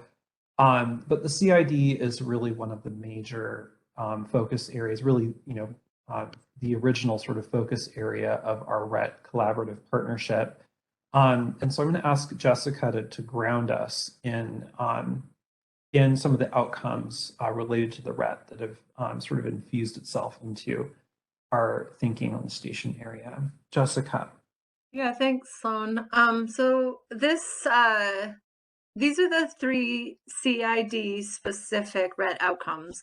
When we talked a little bit about the overall alignment has RET outcomes, and then there are that, you know, sort of drive the decision making in the work. And then in the CID, because this is a targeted RET community, we have been having a lot of conversations around how we can sort of drive through racial equity are the decisions that we're making, right? And how we're planning and proposing and ultimately building. So these actually have gotten quite a shift or a change. And I think Lita talked a little bit about this earlier, and that has been in relationship with community. Those changes have occurred. So the limit harmful, excuse me, tongue catch up. Okay, limit harmful impacts was the initial red outcome for this area that had gotten us through the first 3 iterations, and the addition of these words of the project and work with communities to identify opportunities to repair past harm is really a direct conversation that we have been having for the last several years about this project and beyond. And so we felt it was necessary and important to add that to this list. And I would just say that the document, the Racial Equity Toolkit document, really does act as a strong accountability, not just from the city and Sound Transit holding each other accountable, but actually it's a partnership with community. So that level of accountability and transparency is incredibly important. The next one, maximize connections for all users. We added transit riders and community members not riding light rail alike, right? And so this idea that there is a hub here, there is transit that is being provided. But if you never step foot on the platform, and I always get that vernacular wrong, I think it's the platform that gets on the train. If you never step foot there, you are still seeing the benefit of that. And I think a lot of the conversation we were having earlier really resonates with what we were hearing from community. And then the final one, community shapes decisions. Oh, Lita, are you talking? Oh, sorry. It looked like you were trying to get in here, Lita. I'm sorry. Okay, so community shapes decisions that impact them through self-determination and with a 100-year vision for future generations. And so we have been having and sort of trying to make as our guidepost this idea that, you know, with community, they're embarking on this 100-year vision, right? They're like, we want to plan for that 100-year vision. That's what this 4 years of the CID vision group has really been focused in on. But the idea of self-determination and community shaping decisions, those were the pieces that we were missing in sort of saying, it's a 100-year vision. It was like, yes, it's a 100-year vision, and it needs to be fully shaped through that self-determination. And so those were pieces that really are incredibly important for us now to make as central points. We released this as a draft because the Racial Equity Toolkit is always in relationship and it's always in conversation. And so we're having the conversation right now. Did we get it right? Are these the words that you would use? Are these the ways that you want us to be pointing? And so I'm really excited about the evolution of this and also how I have personally seen it impacting the work. And our conversations with community have shifted because of the way that we've used the Racial Equity Toolkit to sort of move our decision making in that direction. So with that, I will turn it back over to Sloan, unless Lita, you want to get in here now. Sorry, I called you in. You're good. I'm sorry. I think I was double muted and I was excited, emphatically agreeing with you. I wanted to say yes to all of that. And I think the thing is too, is that, you know, we've released this Racial Equity Toolkit as a draft. I think we've said this, but it really is purposeful. We know we're trying to hold ourselves accountable. We're not perfect, right? And we're not necessarily, you know, we need to continue to hear from community and continue to do better. And so this is an iteration of that, and it will continue. So that's all. Thank you, Jessica. Okay, great. Thank you all for that. The RET work is just a critical aspect of our interagency and you know, our larger partnership and co-planning effort in the CID station area. It's already had a lot of influence on the thinking about the design that's appearing in the draft EIS, and will continue as we refine the design. This slide just provides a little bit of grounding. You've seen this before for our Westlake and Seattle Center presentations. This is also in our station planning progress report, just summarizing some of the key metrics that you know, we bear in mind. But of course, we have such a broader picture of this neighborhood through the RET work. So I'll really focus mostly on re-highlighting that mode of access, the fact that, and the ridership, the fact that we expect 53% of access to the station to be on foot from the neighborhoods, and really the second highest ridership, certainly in this line, and one of the highest in our overall regional network in the future. The feedback through the RUT work, through the early alternatives development work, is presented or summarized here. And again, we've covered a lot of this already in terms of really thinking about how we're creating an integrated, hub between the different lines of transit, how the station, the investments in the station, and the complementary investments really benefit community by creating opportunities, and also providing opportunities to really preserve the rich cultural character and legacy of the neighborhood. As sort of a corollary of that transit hub and preserving the character of the neighborhood, thinking about how we can improve the walking environment and the public realm around this area, sort of getting to that seam comment earlier. There's some pretty significant infrastructural barriers that have been inserted over the years in the neighborhood, and how that can be overcome through urban design. So I'm going to go ahead and walk through the alternatives now, and I'm going to start with the CID 4th Avenue alternatives, which in our DEIS nomenclature we call CID 1. 1A refers to the shallow, and 1B refers to the deep alternative under 4th Avenue. And as Selima mentioned earlier, this alternative is underneath the 4th Avenue viaduct. It would require the replacement of that structure. And the station platform is located approximately between King Street and Weller Street. To give you a sense for the surrounding context, immediately adjacent to this station would be Union Station itself, the historic structure, as well as the Weller Street pedestrian bridge and the access point to Sounder. And just beyond that, the existing International District Chinatown Station Plaza to the east, and then of course the Chinatown Gate at King Street and the broader CID community to the east of that. And then to the west is the BNSF main line and the King Street Station platforms, which separate this whole area from Pioneer Square physically. So you can see, and you'll see here in a little bit, how those connections to the station from Pioneer Square and from CID would be facilitated. So we're proposing 2 station entrances in the draft EIS alternatives. They're roughly essentially the same locations for the shallow and for the deep alternatives. I'll start with the shallow alternative.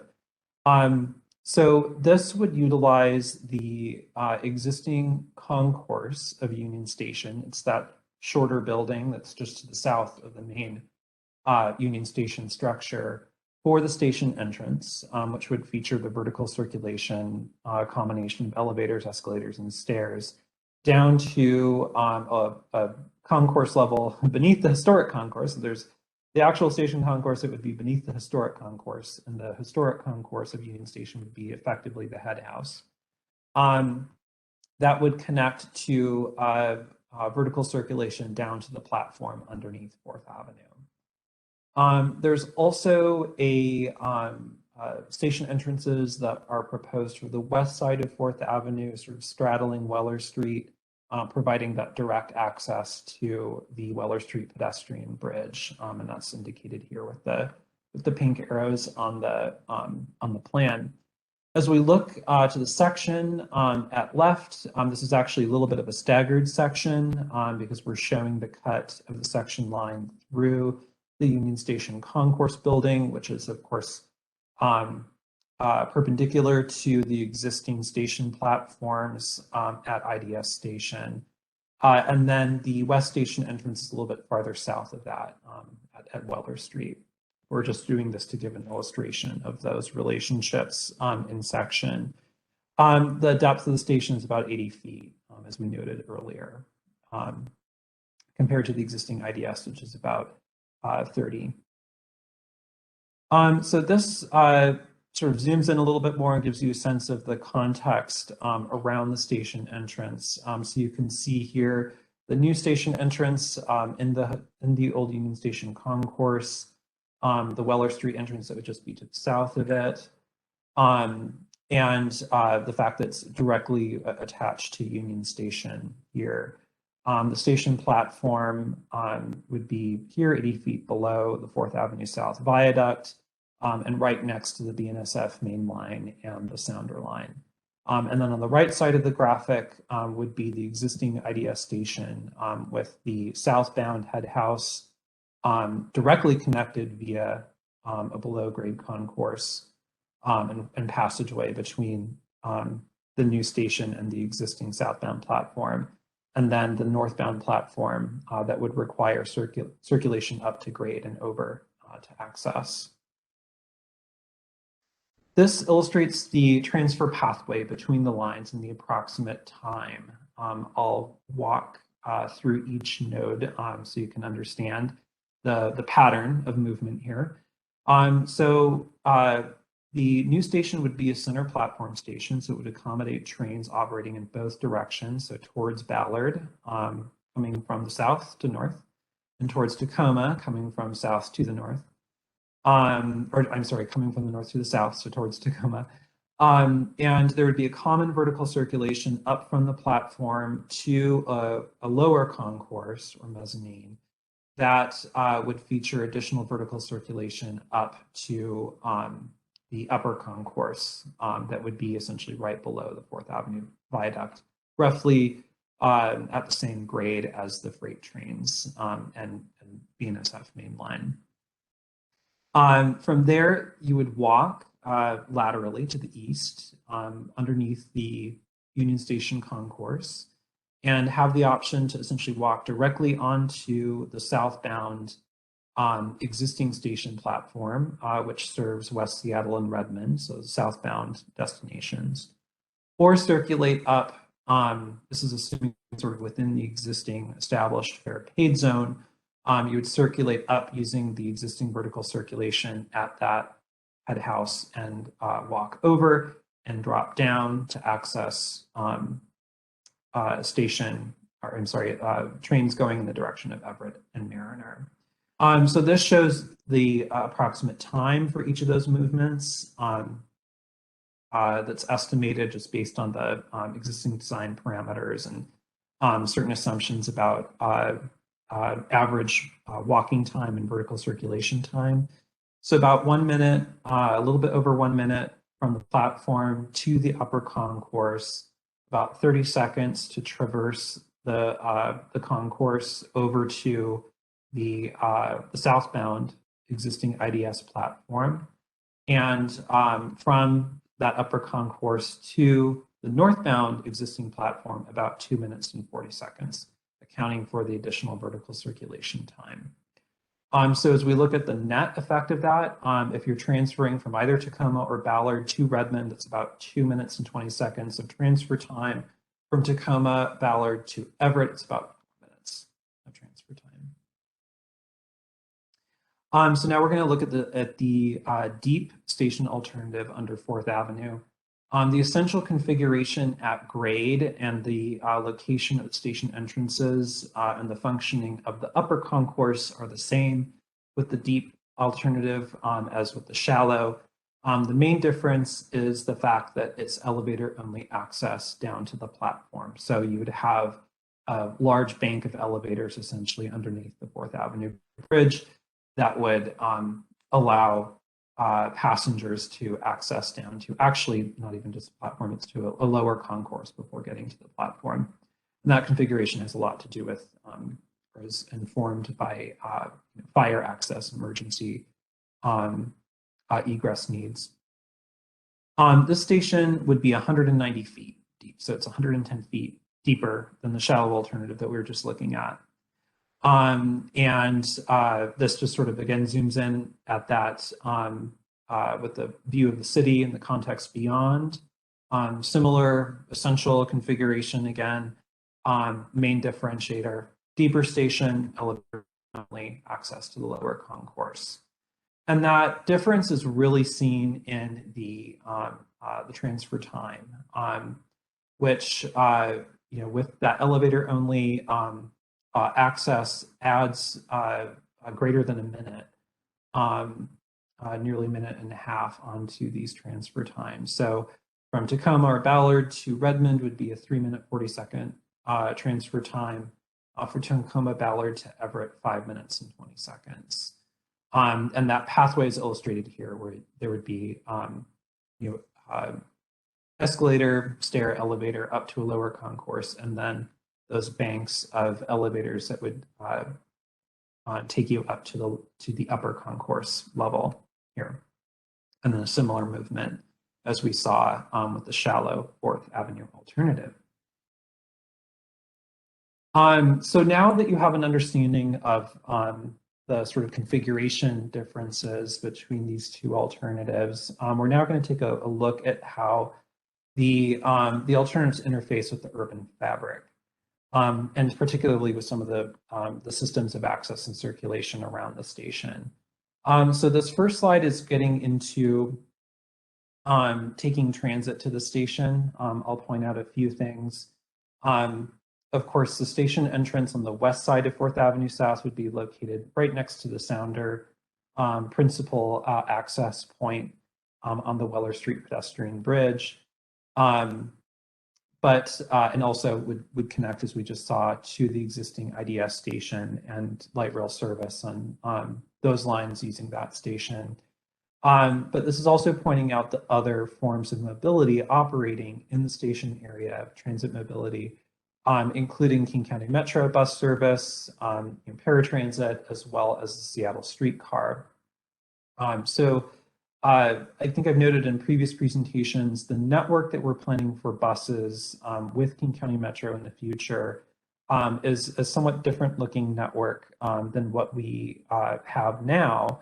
And that's really driven by the fact that Link Light Rail, as it expands, will essentially allow the transit network to change over time. So less sort of long haul regional service and more sort of local or rapid ride level service that feeds into the light rail spine. So today we think of 4th Avenue South as a major transit corridor, and it is.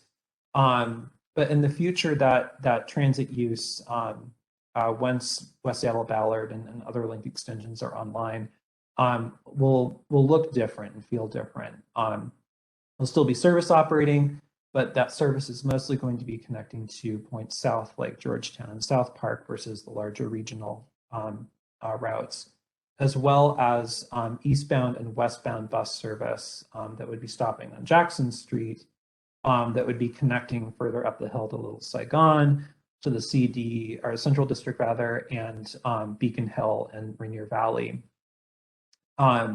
So those sort of 4 stop zones that Salim was referencing earlier are shown here in those locations.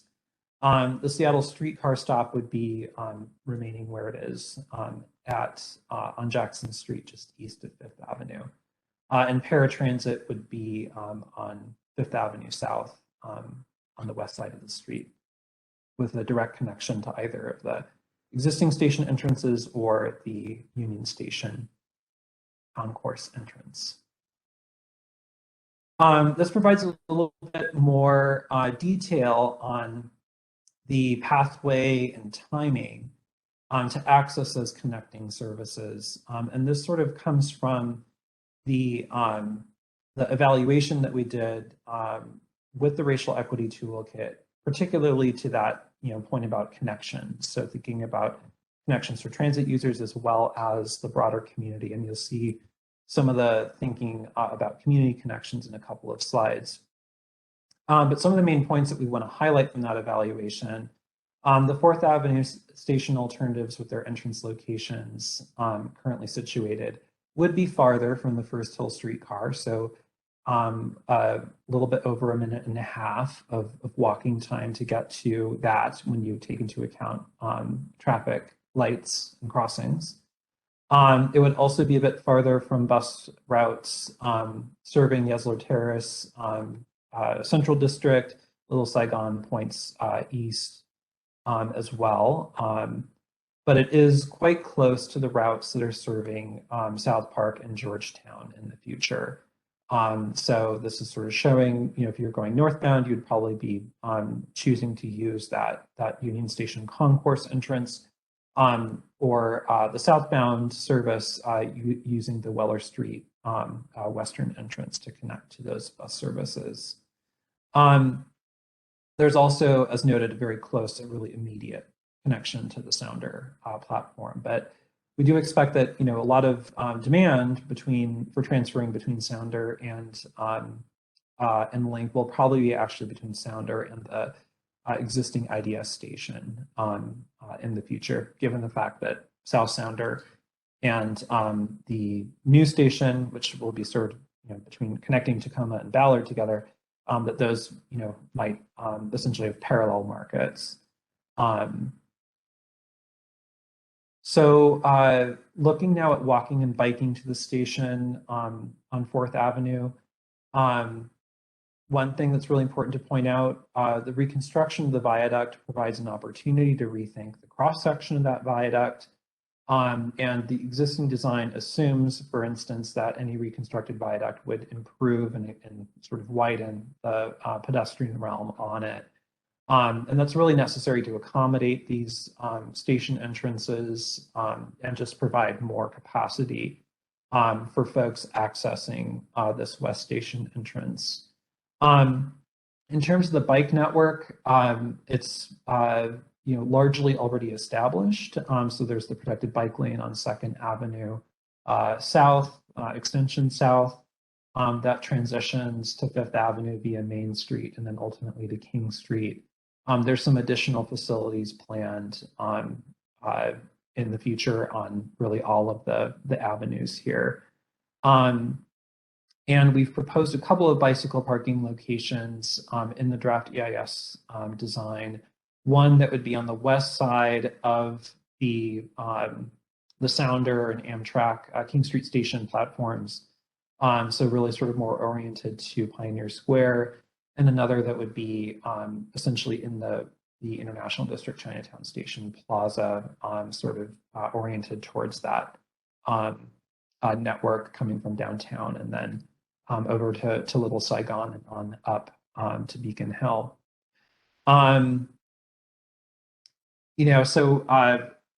As we saw just a couple slides ago, part of our work has really been thinking about, how do these connections between neighborhoods work with the new station? What are the relative opportunities?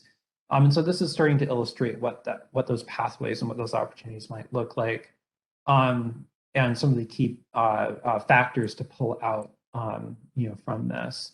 One is the fact that simply having the entrance for these alternatives in the Union Station concourse really creates a strong orientation to the King Street cultural spine, to the east into CID, but also sort of raises the question of what is that connection to the west, to the historic King Street Station and to Pioneer Square. So it sort of creates an interesting sort of focal point, sort of becomes a center of gravity, if you will, in this network. As a result, you have opportunities to really think about the plaza before that entrance on the east, to be not only activated by transfers, but to sort of, host some additional, programming and use that's really relevant to the community. It also, brings through the transfer function direct transit use of Union Station to the table. So you potentially obviously will have people, accessing the principal entries on the east or the west side of the concourse building, oriented to the east and to the west, but potentially also, provide an opportunity for a direct connection through the Great Hall of Union Station from Jackson Street, which really, will always, be a main connection between the CID neighborhood and Pioneer Square. It's also noting some of the transit times walking from the station entrance. It just assumes, whatever this, the time sort of refers to whatever direction the arrow is pointing. So about 8.5 minutes to Occidental Square from the station entrance at Weller Street, about 6 minutes to Lumen Field, 6 minutes to Wing Luke Museum from the concourse entry, and 13 minutes to Little Saigon. So that provides sort of a good range of, or a good range of considerations for how this alternative sort of nests within that potential connectivity network. And looking a little bit further ahead to enjoying places around the station, this isn't, I'll have some slides that speak to this more in a little bit, but one of the big, differentiators with the 4th Avenue alternative is it puts Union Station so directly on the pathway of transfers between light rail lines. So it would really, inform this restoration of Union Station as a regional transit hub directly. Of course, thinking about how that Jackson Street environment functions. Currently, it's pretty split up by 2nd Avenue Extension South and 4th Avenue South. Could those sort of, plazas in front of Union Station, King Street Station sort of be able to unify and create more of a front porch, if you will, for the hub right on Jackson Street. So that's the 4th Avenue alternatives. I'm next going to provide an orientation to the 5th Avenue alternatives and some of the key differentiators between those. So we're one block to the east with the 5th Avenue alternatives. Obviously, we're also a little bit farther to the north. So we're a little bit closer to Jackson, essentially between Jackson and King. And with the shallow alternative, we're sort of straddling King Street, if you will, under 5th. This alternative is, closer to the CID. It's really in the CID itself, right at the boundary of the neighborhood, and sort of opens up directly into the neighborhood, with the Chinatown Gate being right in the vicinity of the station, American Hotel and Hinghey Park, Awajimaya, all nearby destinations directly accessible from this alternative. A little bit farther removed as a result from the Sounder and King Street Amtrak connection by about a block. That provides us with a sense of where this is. So now we'll look at the configuration, starting with the shallow stacked alternative. This station would have, currently is proposed to have one principal entrance, new entrance because it's so integrated with the existing IDS station. That entrance would be on the east side of 5th Avenue, essentially just north of King Street, so adjacent to the Chinatown Gate. But would feature escalator, stairs, and elevators down to an upper concourse that would connect the northbound platform and existing IDS station, and the new station beneath 5th Avenue South. The platform, as I mentioned, is sort of between Jackson and Weller Street. It's a little bit different configuration than what we're seeing elsewhere in the project.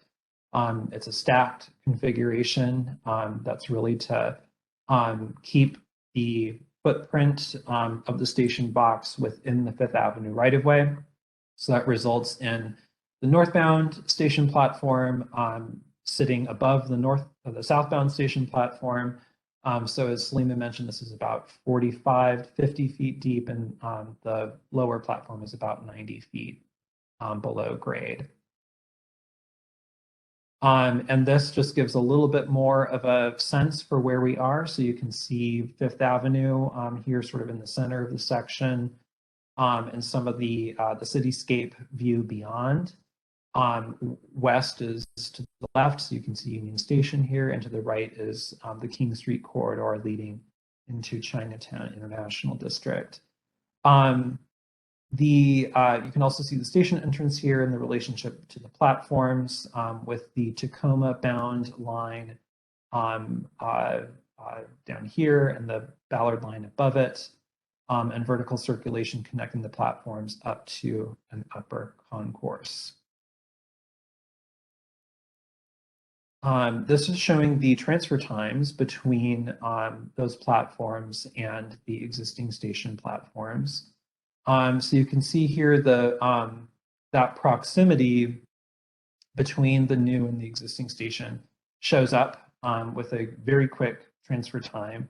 For folks who are coming from Ballard in the direction of Tacoma, it would be a 40-second transfer up to the Everett and Mariner bound trains. Slightly longer for those coming from Tacoma, heading in that direction. And I'm sorry, this should be from Tacoma to Everett or Mariner, not Redmond. I apologize for that. So about 2 minutes and 50 seconds of transfer time total. And then to access the southbound trains that are going towards West Seattle and Redmond, there would be a similar pattern that we saw with the 4th Avenue alternatives of circulating up and over and down to hit that platform. So if you're going from Ballard to Redmond, so in this sort of A to D pattern, you're looking at about a 4-minute transfer, roughly comparable with the reverse for the 4th Avenue alternatives. So this is showing the diagonal configuration of the 5th Avenue line, or alternative. This, as Salim was pointing out earlier, would have an alignment that's following 6th Avenue South and transitioning to 5th Avenue with a station that's sort of skewed to the street grid below grade. This station would have the same station entrance location as the shallow stacked alternative that we were just looking at. But as you can tell from the cross section, different sort of profile and relationship to the existing IBS station to the west. So this would have a station depth at about 115 feet below grade, and it would be slightly farther to the east compared to the stacked configuration that we were looking at underneath 5th Avenue South. This would feature vertical circulation, elevator, stair, escalator, up to, again, a lower concourse, and then opening right into the IDS station at the northbound platform. And I neglected to point out earlier that this box that you also saw on the shallow stacked configuration refers to what you'll see a little bit later in the presentation about potential transit-oriented development associated with these 5th Avenue alternatives. So this shows the potential overbuild concept for that station entrance, since it would be involve essentially building a new building where an existing building is located.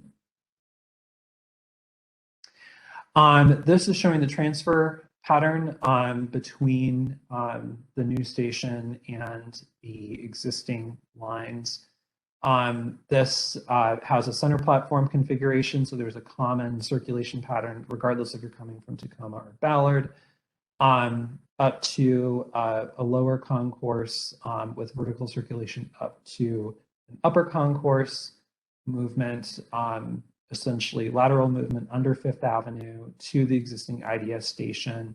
This results in a transfer time from Tacoma and Ballard to Everett, i.e. the northbound platform here with the D icon, about 3 minutes, and from Tacoma Ballard to Redmond of 5 minutes and 10 seconds, again requiring that vertical circulation up and over and down to get to the southbound platform.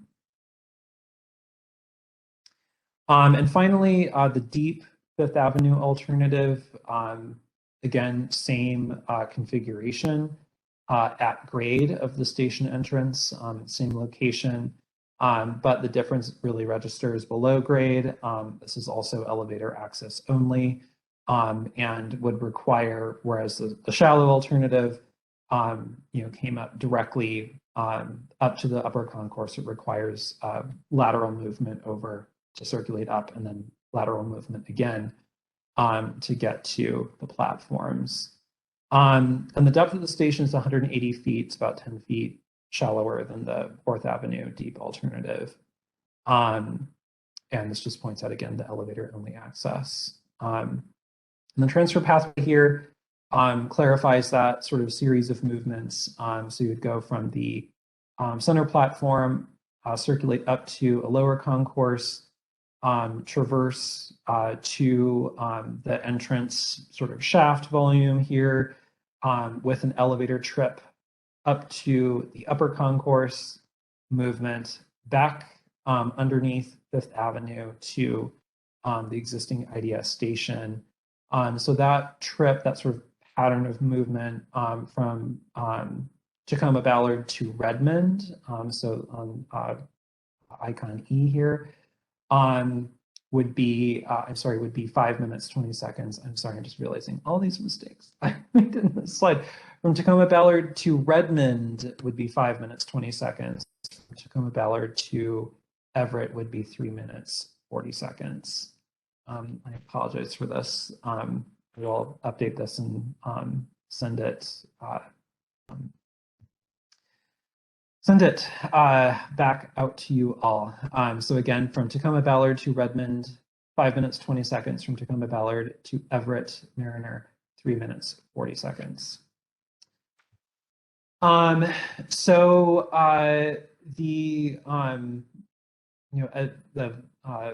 differences in sort of the internal configuration notwithstanding, we were pointing out that a lot of the elements at grade would be the same. It would just be the access configuration down to the platforms below grade would be slightly different. So these slides on transit integration, walk, bike access, et cetera, would function very similarly, given the fact that the entrance is located in the same place. So with this alternative, very similar stop placement for future Metro bus service on Jackson Street, pretty much the same place that the current service stops, and that would also be true for 4th Avenue alternatives.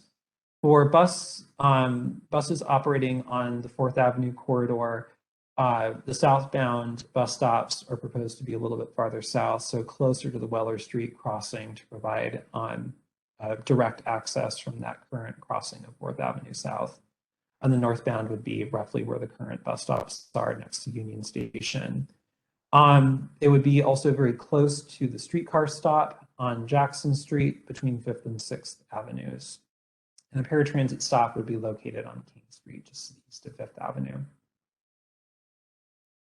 And this illustrates some of the travel times between the station entrance and some of those connecting modes. So it would be very close to those routes operating east-west on Jackson Street to Yaslo Terrace, Central District, Beacon Hill, and Rainier Valley, from anywhere from a half a minute to a minute and a half, depending on signal times. Also very close to the First Hill streetcar. But there's a trade-off in it being slightly farther away from bus routes serving Georgetown or South Park. That could be somewhat offset by the fact that the Union Station concourse is open to the public, so there would be ability to sort of move through that structure to get to the east side of 4th Avenue and those northbound bus stops from Georgetown and South Park. But to get to the southbound buses as well as to Sounder, a longer journey through the existing IDS Plaza and across 4th Avenue South. It's about 3.5 minutes of walking time to make that connection. So walking and biking to the station, very similar to what we saw at 4th Avenue. So productive bike facilities on 2nd Avenue, 5th, the neighborhood greenway at King Street.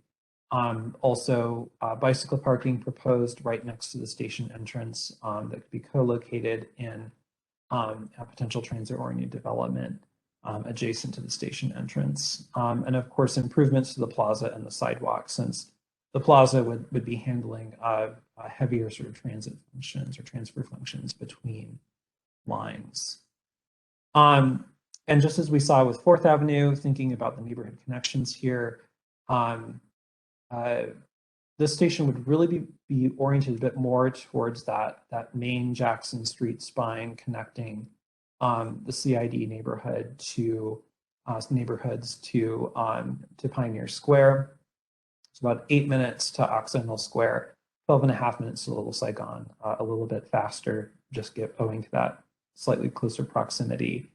And also, since the station entrance would be really located right at the western edge of Chinatown and have access points oriented both to 5th Avenue, but also to King Street, about a 5-minute walk to the Wing Luke Museum as an example, and further up to Little Saigon, marginally closer to that as well on King Street.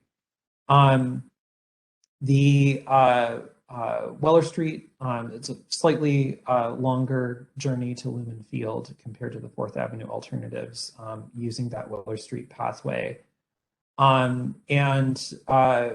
we'll note here that, whereas with the 4th Avenue alternatives, Union Station, the building itself sort of functions a little bit more as a center of gravity for transfers and the like.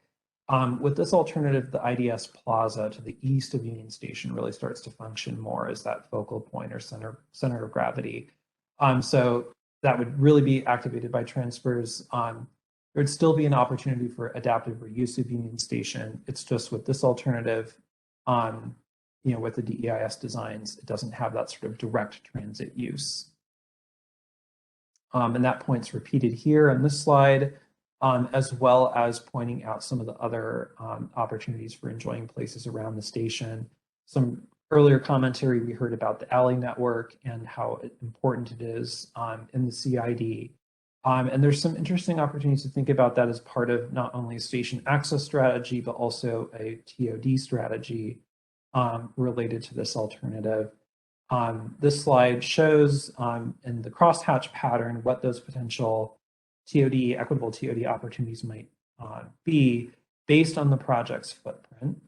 So these would be properties, of course, a station entrance here that would be permanently needed to facilitate access to the station, and construction staging that's in the gray here.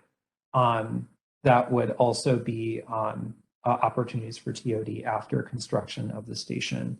And that sort of notional alley connection here sort of highlighted in orange that could sort of connect between Jackson, King, and Weller Streets and sort of tie into the station entrance and to new transit-oriented development that could be done in conjunction with this station alternative.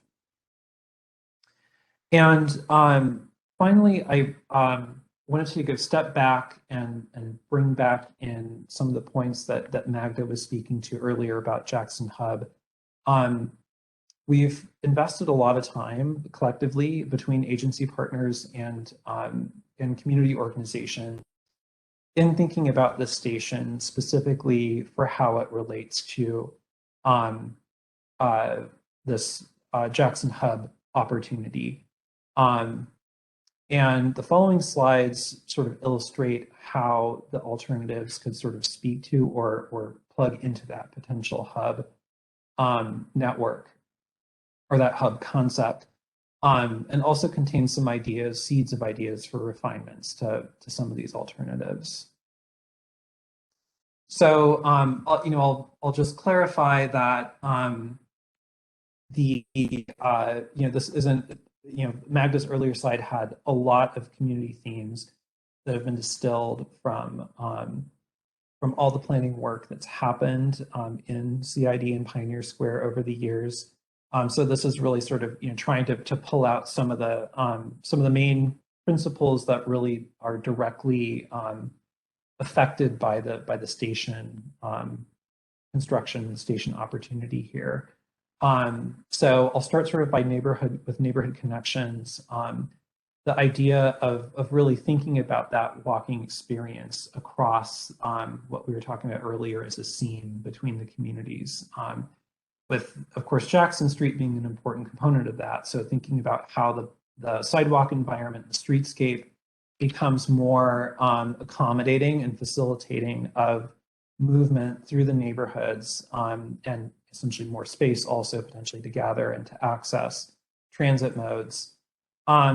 But also, this is showing maybe not a unique opportunity for Fourth. It could be true for either alternative, but specifically could benefit the Fourth Avenue alternatives of rethinking some of the function of the street grid through this area. And that could include looking at closing Second Avenue Extension South to certain vehicle through movements, and potentially introducing a new crossing of Fourth Avenue at King Street to sort of allow that desire line, that vector between the two neighborhoods to be completed across that major roadway and barrier. And thinking about the legibility of the transit hub, this, of course, this alternative really sort of situates itself between the existing link lines and the Amtrak and the Sounder service. So an interesting opportunity here is to think about how that sort of connection that I just described at King Street could be complemented with potentially new access points to Sounder between Jackson Street and King Street that could help relieve some of the pressure on the Weller Street access point to Sounder, and start to create an actual sort of hub identity between the historic buildings of King Street Station and Union Station, as well as a new access point to Sounder itself. And this is starting to gesture to what that could look like if combined also with thinking about a more integrated public realm. So that idea of closing or reconfiguring Second Avenue Extension South and where how that street grid functions there, thinking about that more as a plaza space for folks to land in the community and in the city, really, from regional rail as well as from longer range Amtrak service, and to sort of create that unified front porch, if you will, between the different stations on Jackson Street, and a back porch, if you will, on King Street as well. So this is certainly an interesting opportunity that we've only just very recent, well, we started to discuss it at a very high level. There are a lot of big questions that that this raises and that we need to work through between agency partners as well as the community. But this is essentially the concept that that we described in the station planning progress report as ideas that we've all sort of brainstormed together and how this alternative sort of fit within it. And with Fifth Avenue, maybe a slightly different pattern, but a lot of similar themes. So here you can see the emphasis on Jackson Street as that sort of spine and the orientation of the new station entrance to that spine. It sort of puts the plaza, the existing IDS Plaza and Union Station Plaza, sort of at the hub of that experience. Still have an opportunity to be thinking about the new Sounder entrance and how that west side of Fourth Avenue functions. But with this alternative, it would really sort of focus more on the east side of Fourth Avenue. And when thinking about the public realm, that could sort of expand beyond what we were just looking at, and potentially also embrace additional opportunities for equitable transit-oriented development in the CID, and sort of tie it together with an alleyway concept and sort of streetscape improvements and a front porch identity along Jackson Street.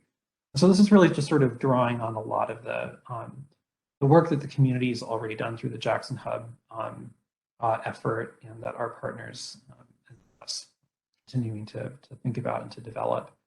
But to sort of how we got to this this concept, if you will, for a potential framework, and how these station alternatives could fit within that framework. So lots of information, and happy to now open to Q&A and discussion. Sloan, that was so helpful. You know, I think your team did such a nice job of balancing complexity with clarity. It just is an excellent presentation. I want to thank you and the team. It's so helpful. Having said that, as we always want to do, we're running up against time. So commissioners and more importantly, Sound Transit team, if we have a hard stop at 12:15, I think that might be a little more realistic with what we have to unpack based upon the depth and clarity of the presentation. Benita, is that, and commissioners, is that fine on your end? I can stay longer as needed. Yeah. I could also be concise in my comments. Well, I guess what I'm suggesting is have a realistic, you know, I'll stop here talking here in a second, but we're slated to go till 12. I think necessarily we'll probably go a little beyond, but I think we need to have a hard stop at 12:15. I just want to make sure that's fine for Sound Transit as well. It's fine for me. Okay. So I will mute and let Elaine and Benita take it away. And it looks like we again don't have any public comments, or I don't see any hands raised. And given that the agencies were so involved in the presentation, I assume as well no comments from that side. Elaine, I'm first again, is that right? Yeah, let me just walk through some of the topics for discussion so that folks have that top of mind as you provide questions and comments. There were 7 key topics that were identified. One is, you know, station location in the context of the surrounding neighborhood, thinking about, you know, future development patterns, the open space, proximity to transit, hierarchy of abutting right-of-way, etc. Another one is siting of station elements. So I think this is sort of, you know, additional things like some of the, you know, venting structures or circulation structures, etc. You know, I sort of that concept of like what goes into the station. Location of open spaces in the context of the station area and the public realm. We didn't really talk about sustainability. You know, that might be a subject for a future discussion.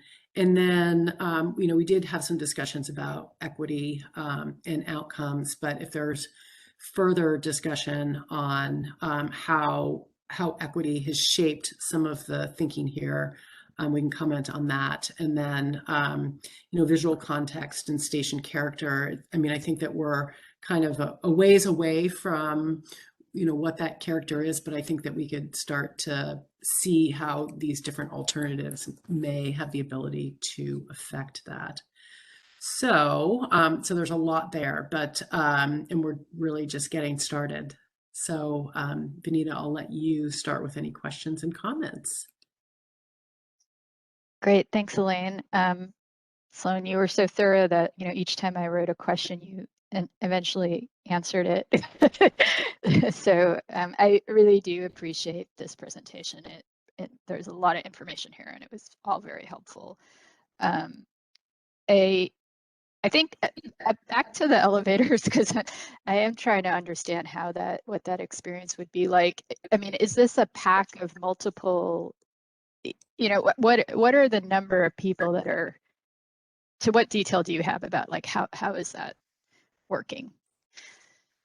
Well, In the appendix to the draft EIS, there are drawings, engineering and architectural design drawings that get into some of the details of the placement of the proposed vertical circulation that we don't show on these diagrams, but it's there, it's publicly accessible. So it would be there would be essentially a bank of several elevators. Yeah, Appendix J, Salima has it. Thank you, Salima.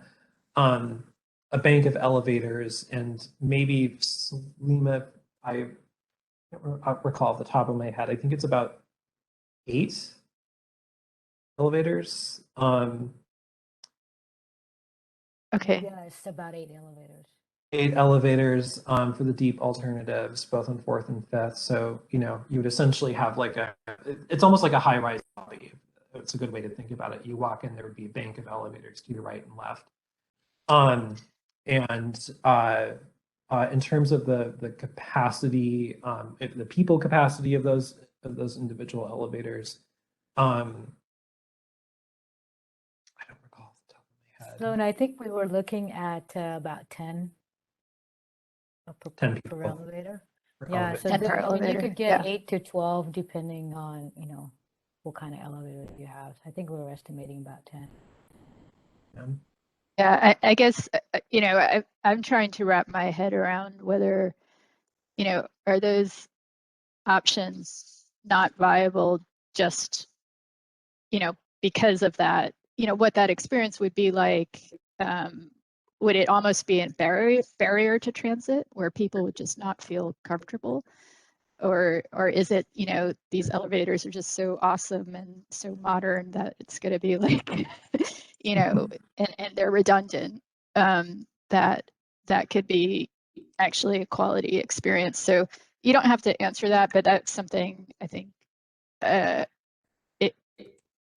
think, you know, very relevant in choosing the alternatives. And yeah, is it a non-starter, or is it really could be, you know, a good opportunity? I appreciate the last slides that showed the bigger hub level of thinking. That was super helpful, because when you were going through earlier slides, you know, one of the things that it was strong in my mind was the pedestrian crossing of 4th Avenue, with the bus stop across, you know, the partner bus stop directly across the street. You know, this triangle where 4th and 2nd come together is just, it's one of the more unpleasant areas in the neighborhood. It just feels kind of highway-like. You really lose, you know, a quality pedestrian experience. And, you know, when I've taken the bus in that area, it's just find it really not pleasant. So I'm really pleased to see this type of thinking that's really looking at bridging across and making this just a much better pedestrian and transit realm, you know, all together. So I do think that's critical if one of the 4th Avenue alignments ends up becoming the preferred route, that this type of, you know, if this is partly partnership with city and Sound Transit, that this, you know, level of thinking is carried forward into execution. It would be a huge improvement to the neighborhood. One question I had in the 5th Avenue alternatives, I mean, you answered this, Sloan, because when I was looking at the potential transit or oriented development areas, in my head, I was thinking, well, do they need all that space? Is this kind of where someone might develop if they wanted to? And it seems like that's mostly parking right now, except where the actual station footprint is, that's where the small business impact is. Is that correct? Yeah. Yeah, so that's where several of them are. There are a couple of other buildings that would be affected for construction staging. tea house as well as the Bank of America building. Yes, it would be primarily in businesses that are located on the east side of Fifth Avenue. I mean, has there been study of, could you do one of the Fifth Avenue alternatives and have a smaller level of impact? Could you use less space for construction staging or access or whatever it's being used for? Yeah, so I think that in setting footprints, we try to be, especially in this early phase of design, we try to be conservative and have maybe a larger footprint over time as we refine design, as we refine understanding of construction staging and sequencing. It might be that we can shrink the footprint down and that we can investigate either other strategies or partnerships that sort of don't necessitate full acquisitions, but maybe sequencing and partnering to get access to properties. And something similar applies to the sort of level of design. So with this proposal in the draft EAIS, this footprint essentially consolidates all the ventilation, all the vertical circulation, it consolidates the whole program in one area. And that's kind of how we've started, similar to what we were talking about at Seattle Center. With any of these, as design progresses, the opportunities to think about how some of that program moves elsewhere or gets shifted to a different level, let's say like to a concourse level. But this just helps us ensure that we're adequately accounting for impacts and also provides a starting point for our design assumptions.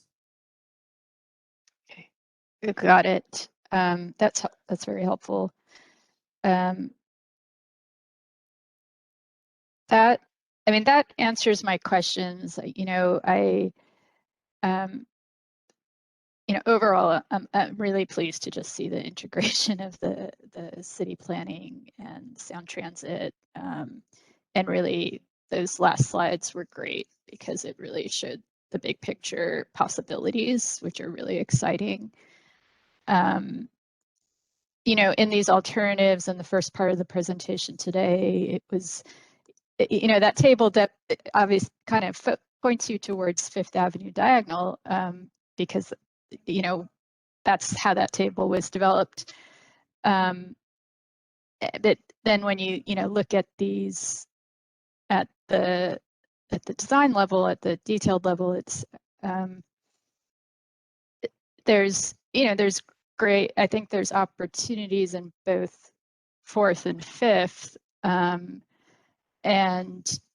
I think how the pedestrian realm plays out will be the critical factor because in both of them, it's really important that those movements, between bus and transit and into the neighborhood are, well designed on many levels, functioning both, from a good pedestrian experience, but also, helping to support the goals of the neighborhood.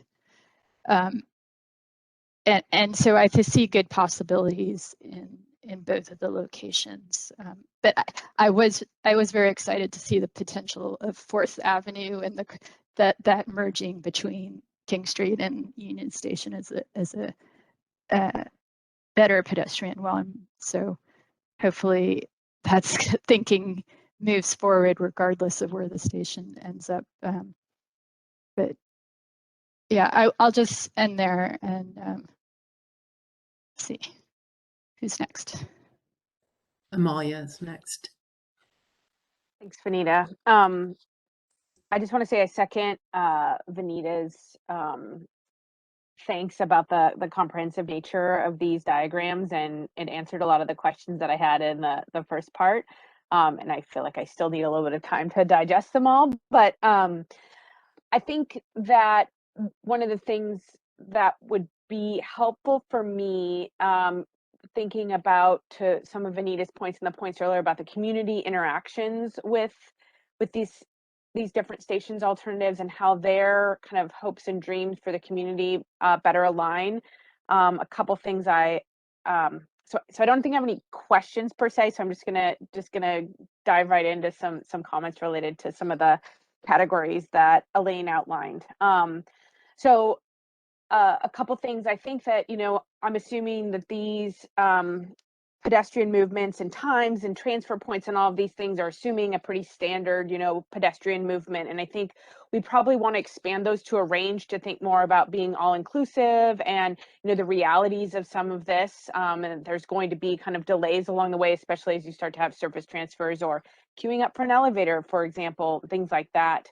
So I think if we could think more holistically or broadly about that, and I'm not saying that the EIS is the right place to do that, but I think the EIS sets the foundation for kind of the, if you will, the minimums or maximums maybe as applied, and then the more qualitative, broader discussion that the city brings into this around kind of the periphery can maybe provide some more ranges and context. I think also from the city perspective, I've said this before, and I'm wondering, I think a lot of these external pieces that are happening, and when I say external, like kind of outside of the immediate impacts of the station, when we're talking about the broader neighborhood connections, there has already been some advancements in those, particularly related to the public realm and transportation, that I think could be front loaded, so that as the community realizes this impacts, whether it's 5 to 11 years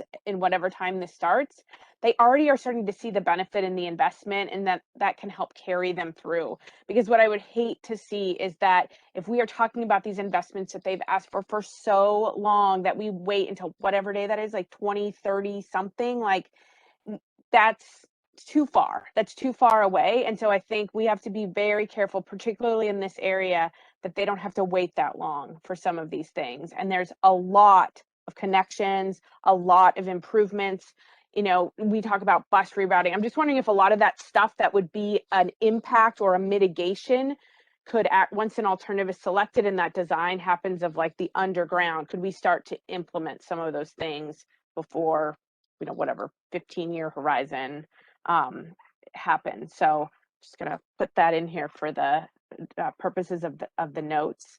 And I do think it would be helpful, pertaining to my last conversation, to really get a sense of, we're blurring. I saw how kind of the colors kind of fade off a little bit to show some of those transition areas. And I appreciate the visual of that, but I would like to see a little bit more of the practical of kind of the impacts again of like, if these construction timelines are going to be 10 years, like that is a long time that these spaces are going to be unavailable and not accessed. And to me, that's a really important, how are we going to mitigate for that? There's the long-term mitigation of displacement and the long-term mitigation of some of these actions, but what will be the really short-term mitigations of this? And I feel like that's where the community can really, we need to engage the community in that, because that's going to be what they're truthfully really experiencing right away. So I'd like to see, and maybe that's starting to come out in the EIS, but at least in the preferred alternatives that are selected, if we could kind of dive into that when we're talking about those really long construction timelines. In the interest of time, I'm going to stop there. And thank you for drilling down in this and providing this detail, so we could even ask these more detailed questions. It was really helpful. All right, we will pass it on to Jill. Thanks. Boy, I found this so helpful. Those cross sections really, really, really tell an interesting story. And so thank you for doing all of that. Sticking with Elaine's get it right comment and not wanting to repeat things, I kind of want to talk about those sections a little bit, because it seemed to me that I was much more intuitively understanding of the things that separated north from south, rather than the two lines from each other. So both the fourth and the diagonal And I guess it's really shocking just how much wider 4th Avenue is the right of way than 5th and what you can do. But I found this one, you were just there at that stacked 5th Avenue that separates one line from the other, not north from south, and then has to stack the two. I would have a hard time finding my way in that station. I think that is very counterintuitive. And so I can understand why many of the things that work about this at a street level, boy, that's really tough to think about living with that on a daily basis as the actual function of the platforms. Similarly, it seems like this being a transfer station like Westlake, that the deep versus the shallow, if there's ever a place to not do deep, I would think it would be here when you're trying to transfer people to something else that's shallow. And Sloan, I think there might be something I don't understand. And maybe you said it, maybe you said it a bunch of times. But when you said that the deeper has less construction impact, I'm assuming that's because you can bore more of it, or you don't have to open up as big a cut or something. But could you clarify that for me, for us? Sure. So the deep. That was bored. Yeah. So the deep stations are so deep that they would be the tunnels would be bored, and then this would be mined, the actual station box itself. And so then there would need to be what's called an adit, which is just a tunnel passage that would hook into that volume to the vertical circulation shaft, which would be located outside of the right of way in that station entrance that you saw on the plan. So that just you'd still be having excavation of that shaft occurring, but it would just be for the shaft versus the whole box, which would be subject to a different sort of mining operation with mucking out, if you will, that's happening farther south. And Salima actually is she can speak to this in greater detail. I think Sloan did a great job. I think one thing I wanted to add is for the shallow station alternatives, we're looking to do a cut and cover method.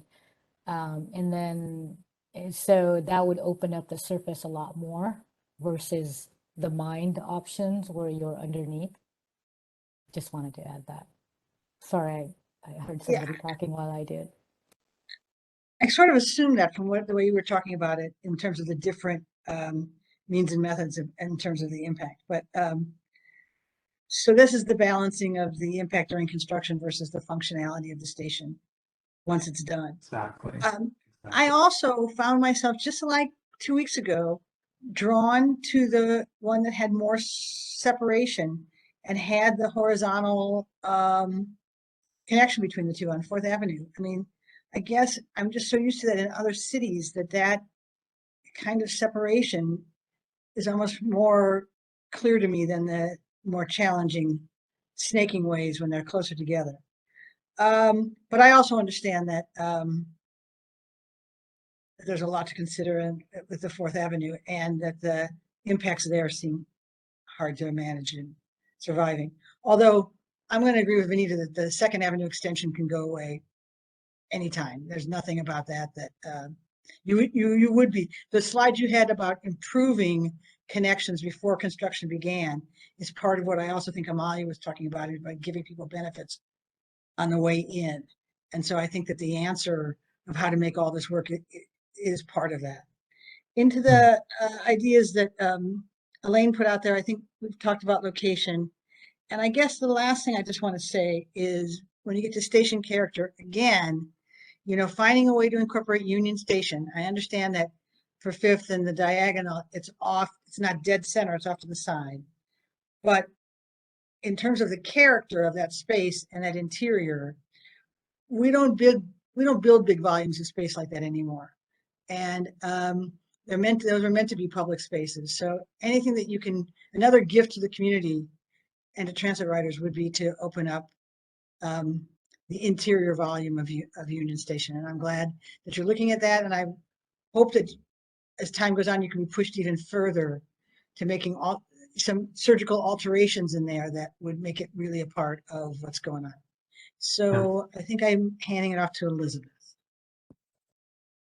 I'm going to second what Jill just said about Union Station. I appreciated all the nuance of your explanation of all the graphics, Sloan, which reinforced for me how important that space is. I think I know it pretty well, and I think acoustically and architecturally, it is a place for people to circulate, access, gather, have activities rather than, you know, quiet sit-down dinners or a wedding or something like that, which was part of some of the plans very early on. I also thinking regionally, that space is really important because it's impressive. It's a space in which you feel kind of awe-stricken in a lot of ways, but filled with activity. I think it has an opportunity to be even more impressive. And my sense is, this is just a guess, the more this place can become a destination regionally for activities in addition to sports, the better that could be for small businesses within the community. And I think having that node of you know, maybe even having some kind of activation happen way sooner rather than later of the Union Station space, and just test out some of the ways in which this could bring people together very, very locally, but also regionally to the benefit of this place. Thanks so much for all the detail. It was really very helpful and a lot to think about. I'm passing this on to Elaine. Okay, well, we got to me sooner than I thought. Thank you, Elizabeth. I've got a couple of questions. One of my questions has to do with the elevators, and I was just curious if you've studied other transit systems that are using elevator only access and what you've learned from those.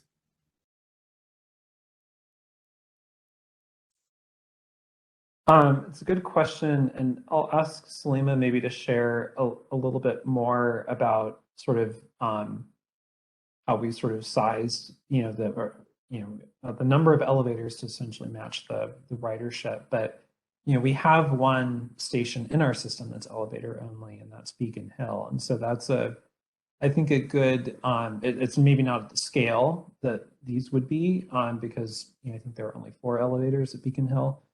And they also open directly, to the exterior, to the street environment, versus sort of within an enclosed structure. But you already, anyone can go and ride that and get an experience or sense for what that experience is like. So the difference, of course, is that Beacon Hill is a neighborhood station. With a different order of magnitude of ridership than something like the CID station. And so there's a number of elevators that are sized to estimate, to respond to that ridership. But there is this sort of question about, if during larger events, the queuing, et cetera, the bottleneck phenomenon, how is that addressed? And Salima, I don't know if there's anything more that you want to share on that question. You covered it really well, actually, I want to say. But and Taz was supposed to be here, our architect, but he couldn't get into the meeting. So anyways, if we have some follow-up questions, we can always talk to him. But what I wanted to say was that I understand that they looked at some lesson learned, obviously, and then there was a report prepared about the deep elevator stations. So that's something we could follow up with Taz, but that's all I have to add. Sloan, I think he covered it great. Great. And then I think that I'm not totally clear on so this Jackson Hub framework planning is great. I'm just wondering, how does this, when people are evaluating alternatives that are in the DIS, without some of this additional context or thinking, I'm just wondering, like, I don't know, I think that the outcomes for preferences could be very different. So how does this additional layer of information, I guess, start to, potentially affect what might end up being the best option? Yeah, it's a great question. Ultimately, it sort of gets to zones of responsibility and the value of partnership, because at the end of the day, we are really focused on we're going to be charged with building the station itself and all of the elements, the station entrance, et cetera. And there may be,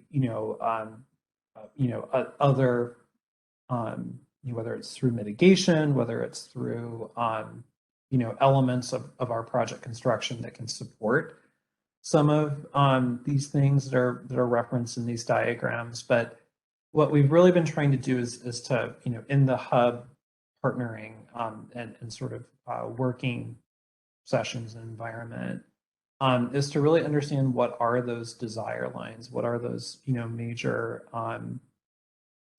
elements of a framework that either of these investments sort of situate into. And so what these are trying to illustrate is, like, based on the engagement that we've done so far, on the ideas that we've seen from past planning efforts and conversations with community members, and with the table set by Magda and Lizzie Mull and others at the city around Jackson Hub planning efforts, some of the main themes, like, creating a more unified public realm, creating a better streetscape environment, with connections between the neighborhoods, to try to, sort of visualize what that looks like in just even a very simple schematic diagram like this. And then to sort of position, like you can see here, the 4th Avenue entrance options, or the 5th Avenue, entrance options, and how they could sort of fit within that framework. It's not going to be, Sound Transit can't do it all. This is going to have to be a partnership. But we want to make sure that elements are cited well, and that we're certainly not precluding any of these opportunities from being realized, and ideally positioning ourselves in a way that really supports it. Okay, well, I don't have any other questions. I'll kind of run through some of my comments.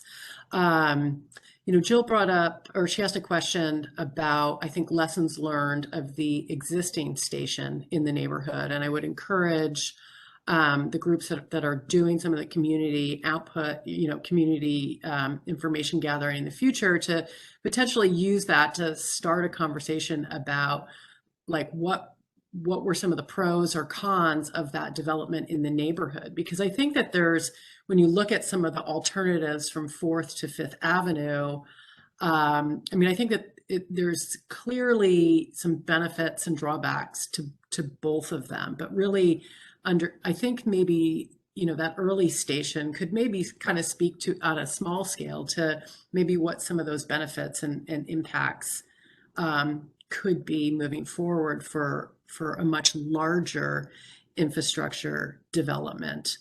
The other thing, I just want to make a comment about the elevators and the deep tunnel stations. My initial sense is that, I think Vanita brought up the question of, like, is this going to become a barrier to public transit, or is it such a great experience, is it going to be such a great experience that it sort of changes people's perception? And I think most people would agree that most public elevator experiences aren't good ones. So that's what everybody's got in their mind, right? It's like, dirty, I'm in there with somebody maybe I don't want to be there with, it's not safe. You brought up redundancy. That's always an issue for me. Like, elevators are always needing repair. And I think people like to have options. So from my standpoint, the deep tunnel stations, I guess, didn't seemingly provide enough benefit to kind of outweigh the drawback of really only having that singular option. So that was my comments there. I think, you know, over the overarching comment, I think for me is that I think the Fourth or Fifth Avenue shallow alternatives could both work. And I think what the Jackson Hub planning studies show is that, you know, the success, I think, of either of those is really going to be in the details and really in the integration of working with the city and looking to leverage, you know, everything else that's going in the neighborhood to make this a success. And I think, you know, folks have brought it up during this discussion. It's like that public realm experience is going to be really critical to the success of this project and to the success of mitigating impacts to the local community, you know, most notably the International District.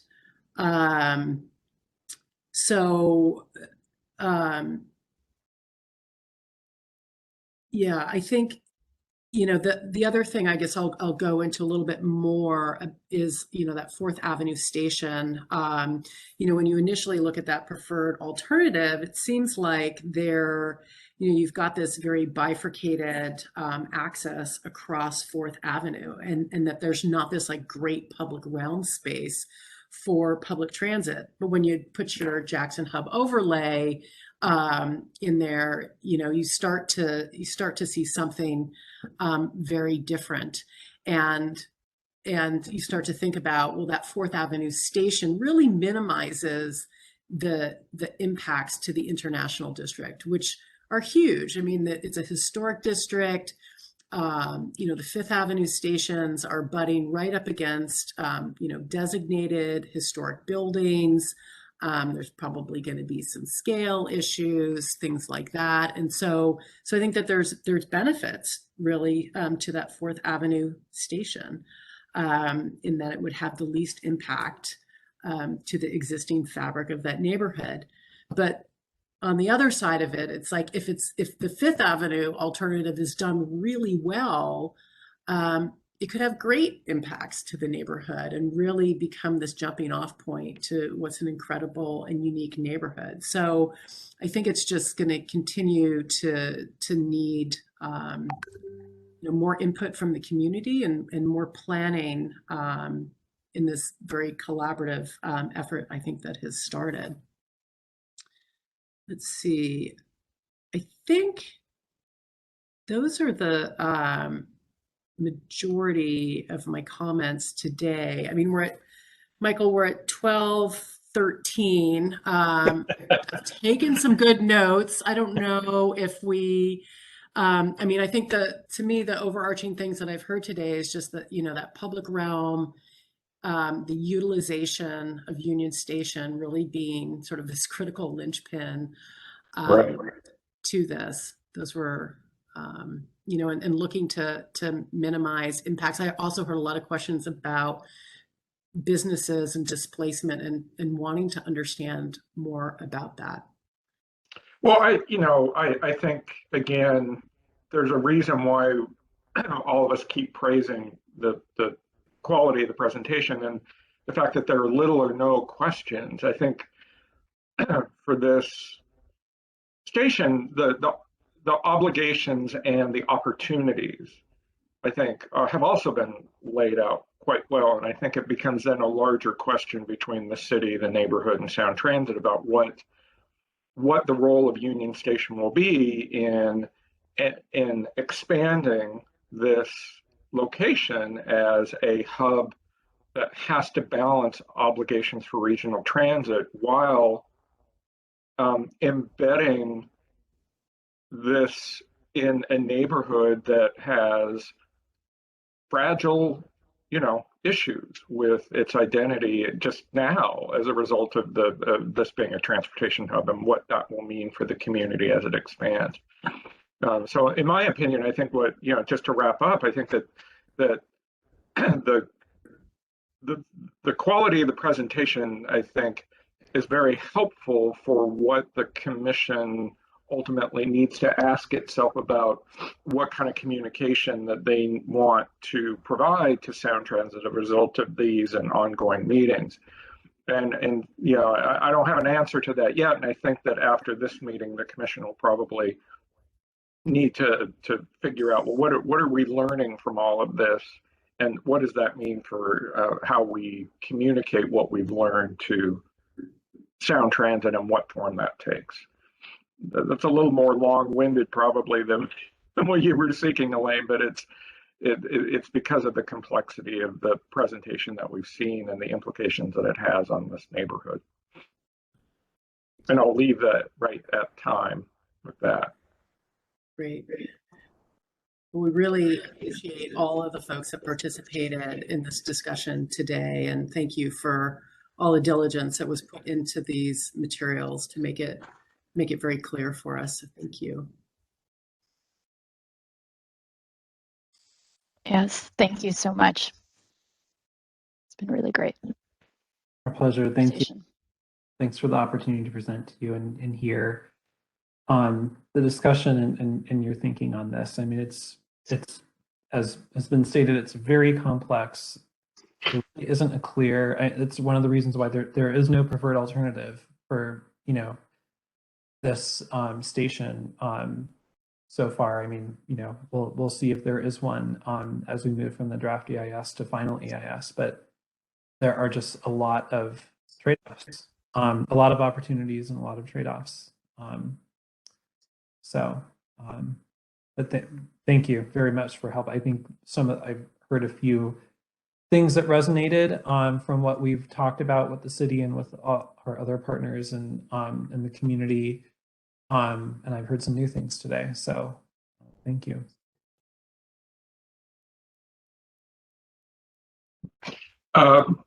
Commissioners, we'll just reconvene at 1 o'clock. Vanita, we won't be seeing you at 1 o'clock, but we'll be joined by Adam Amrine, and we'll just see everyone at 1.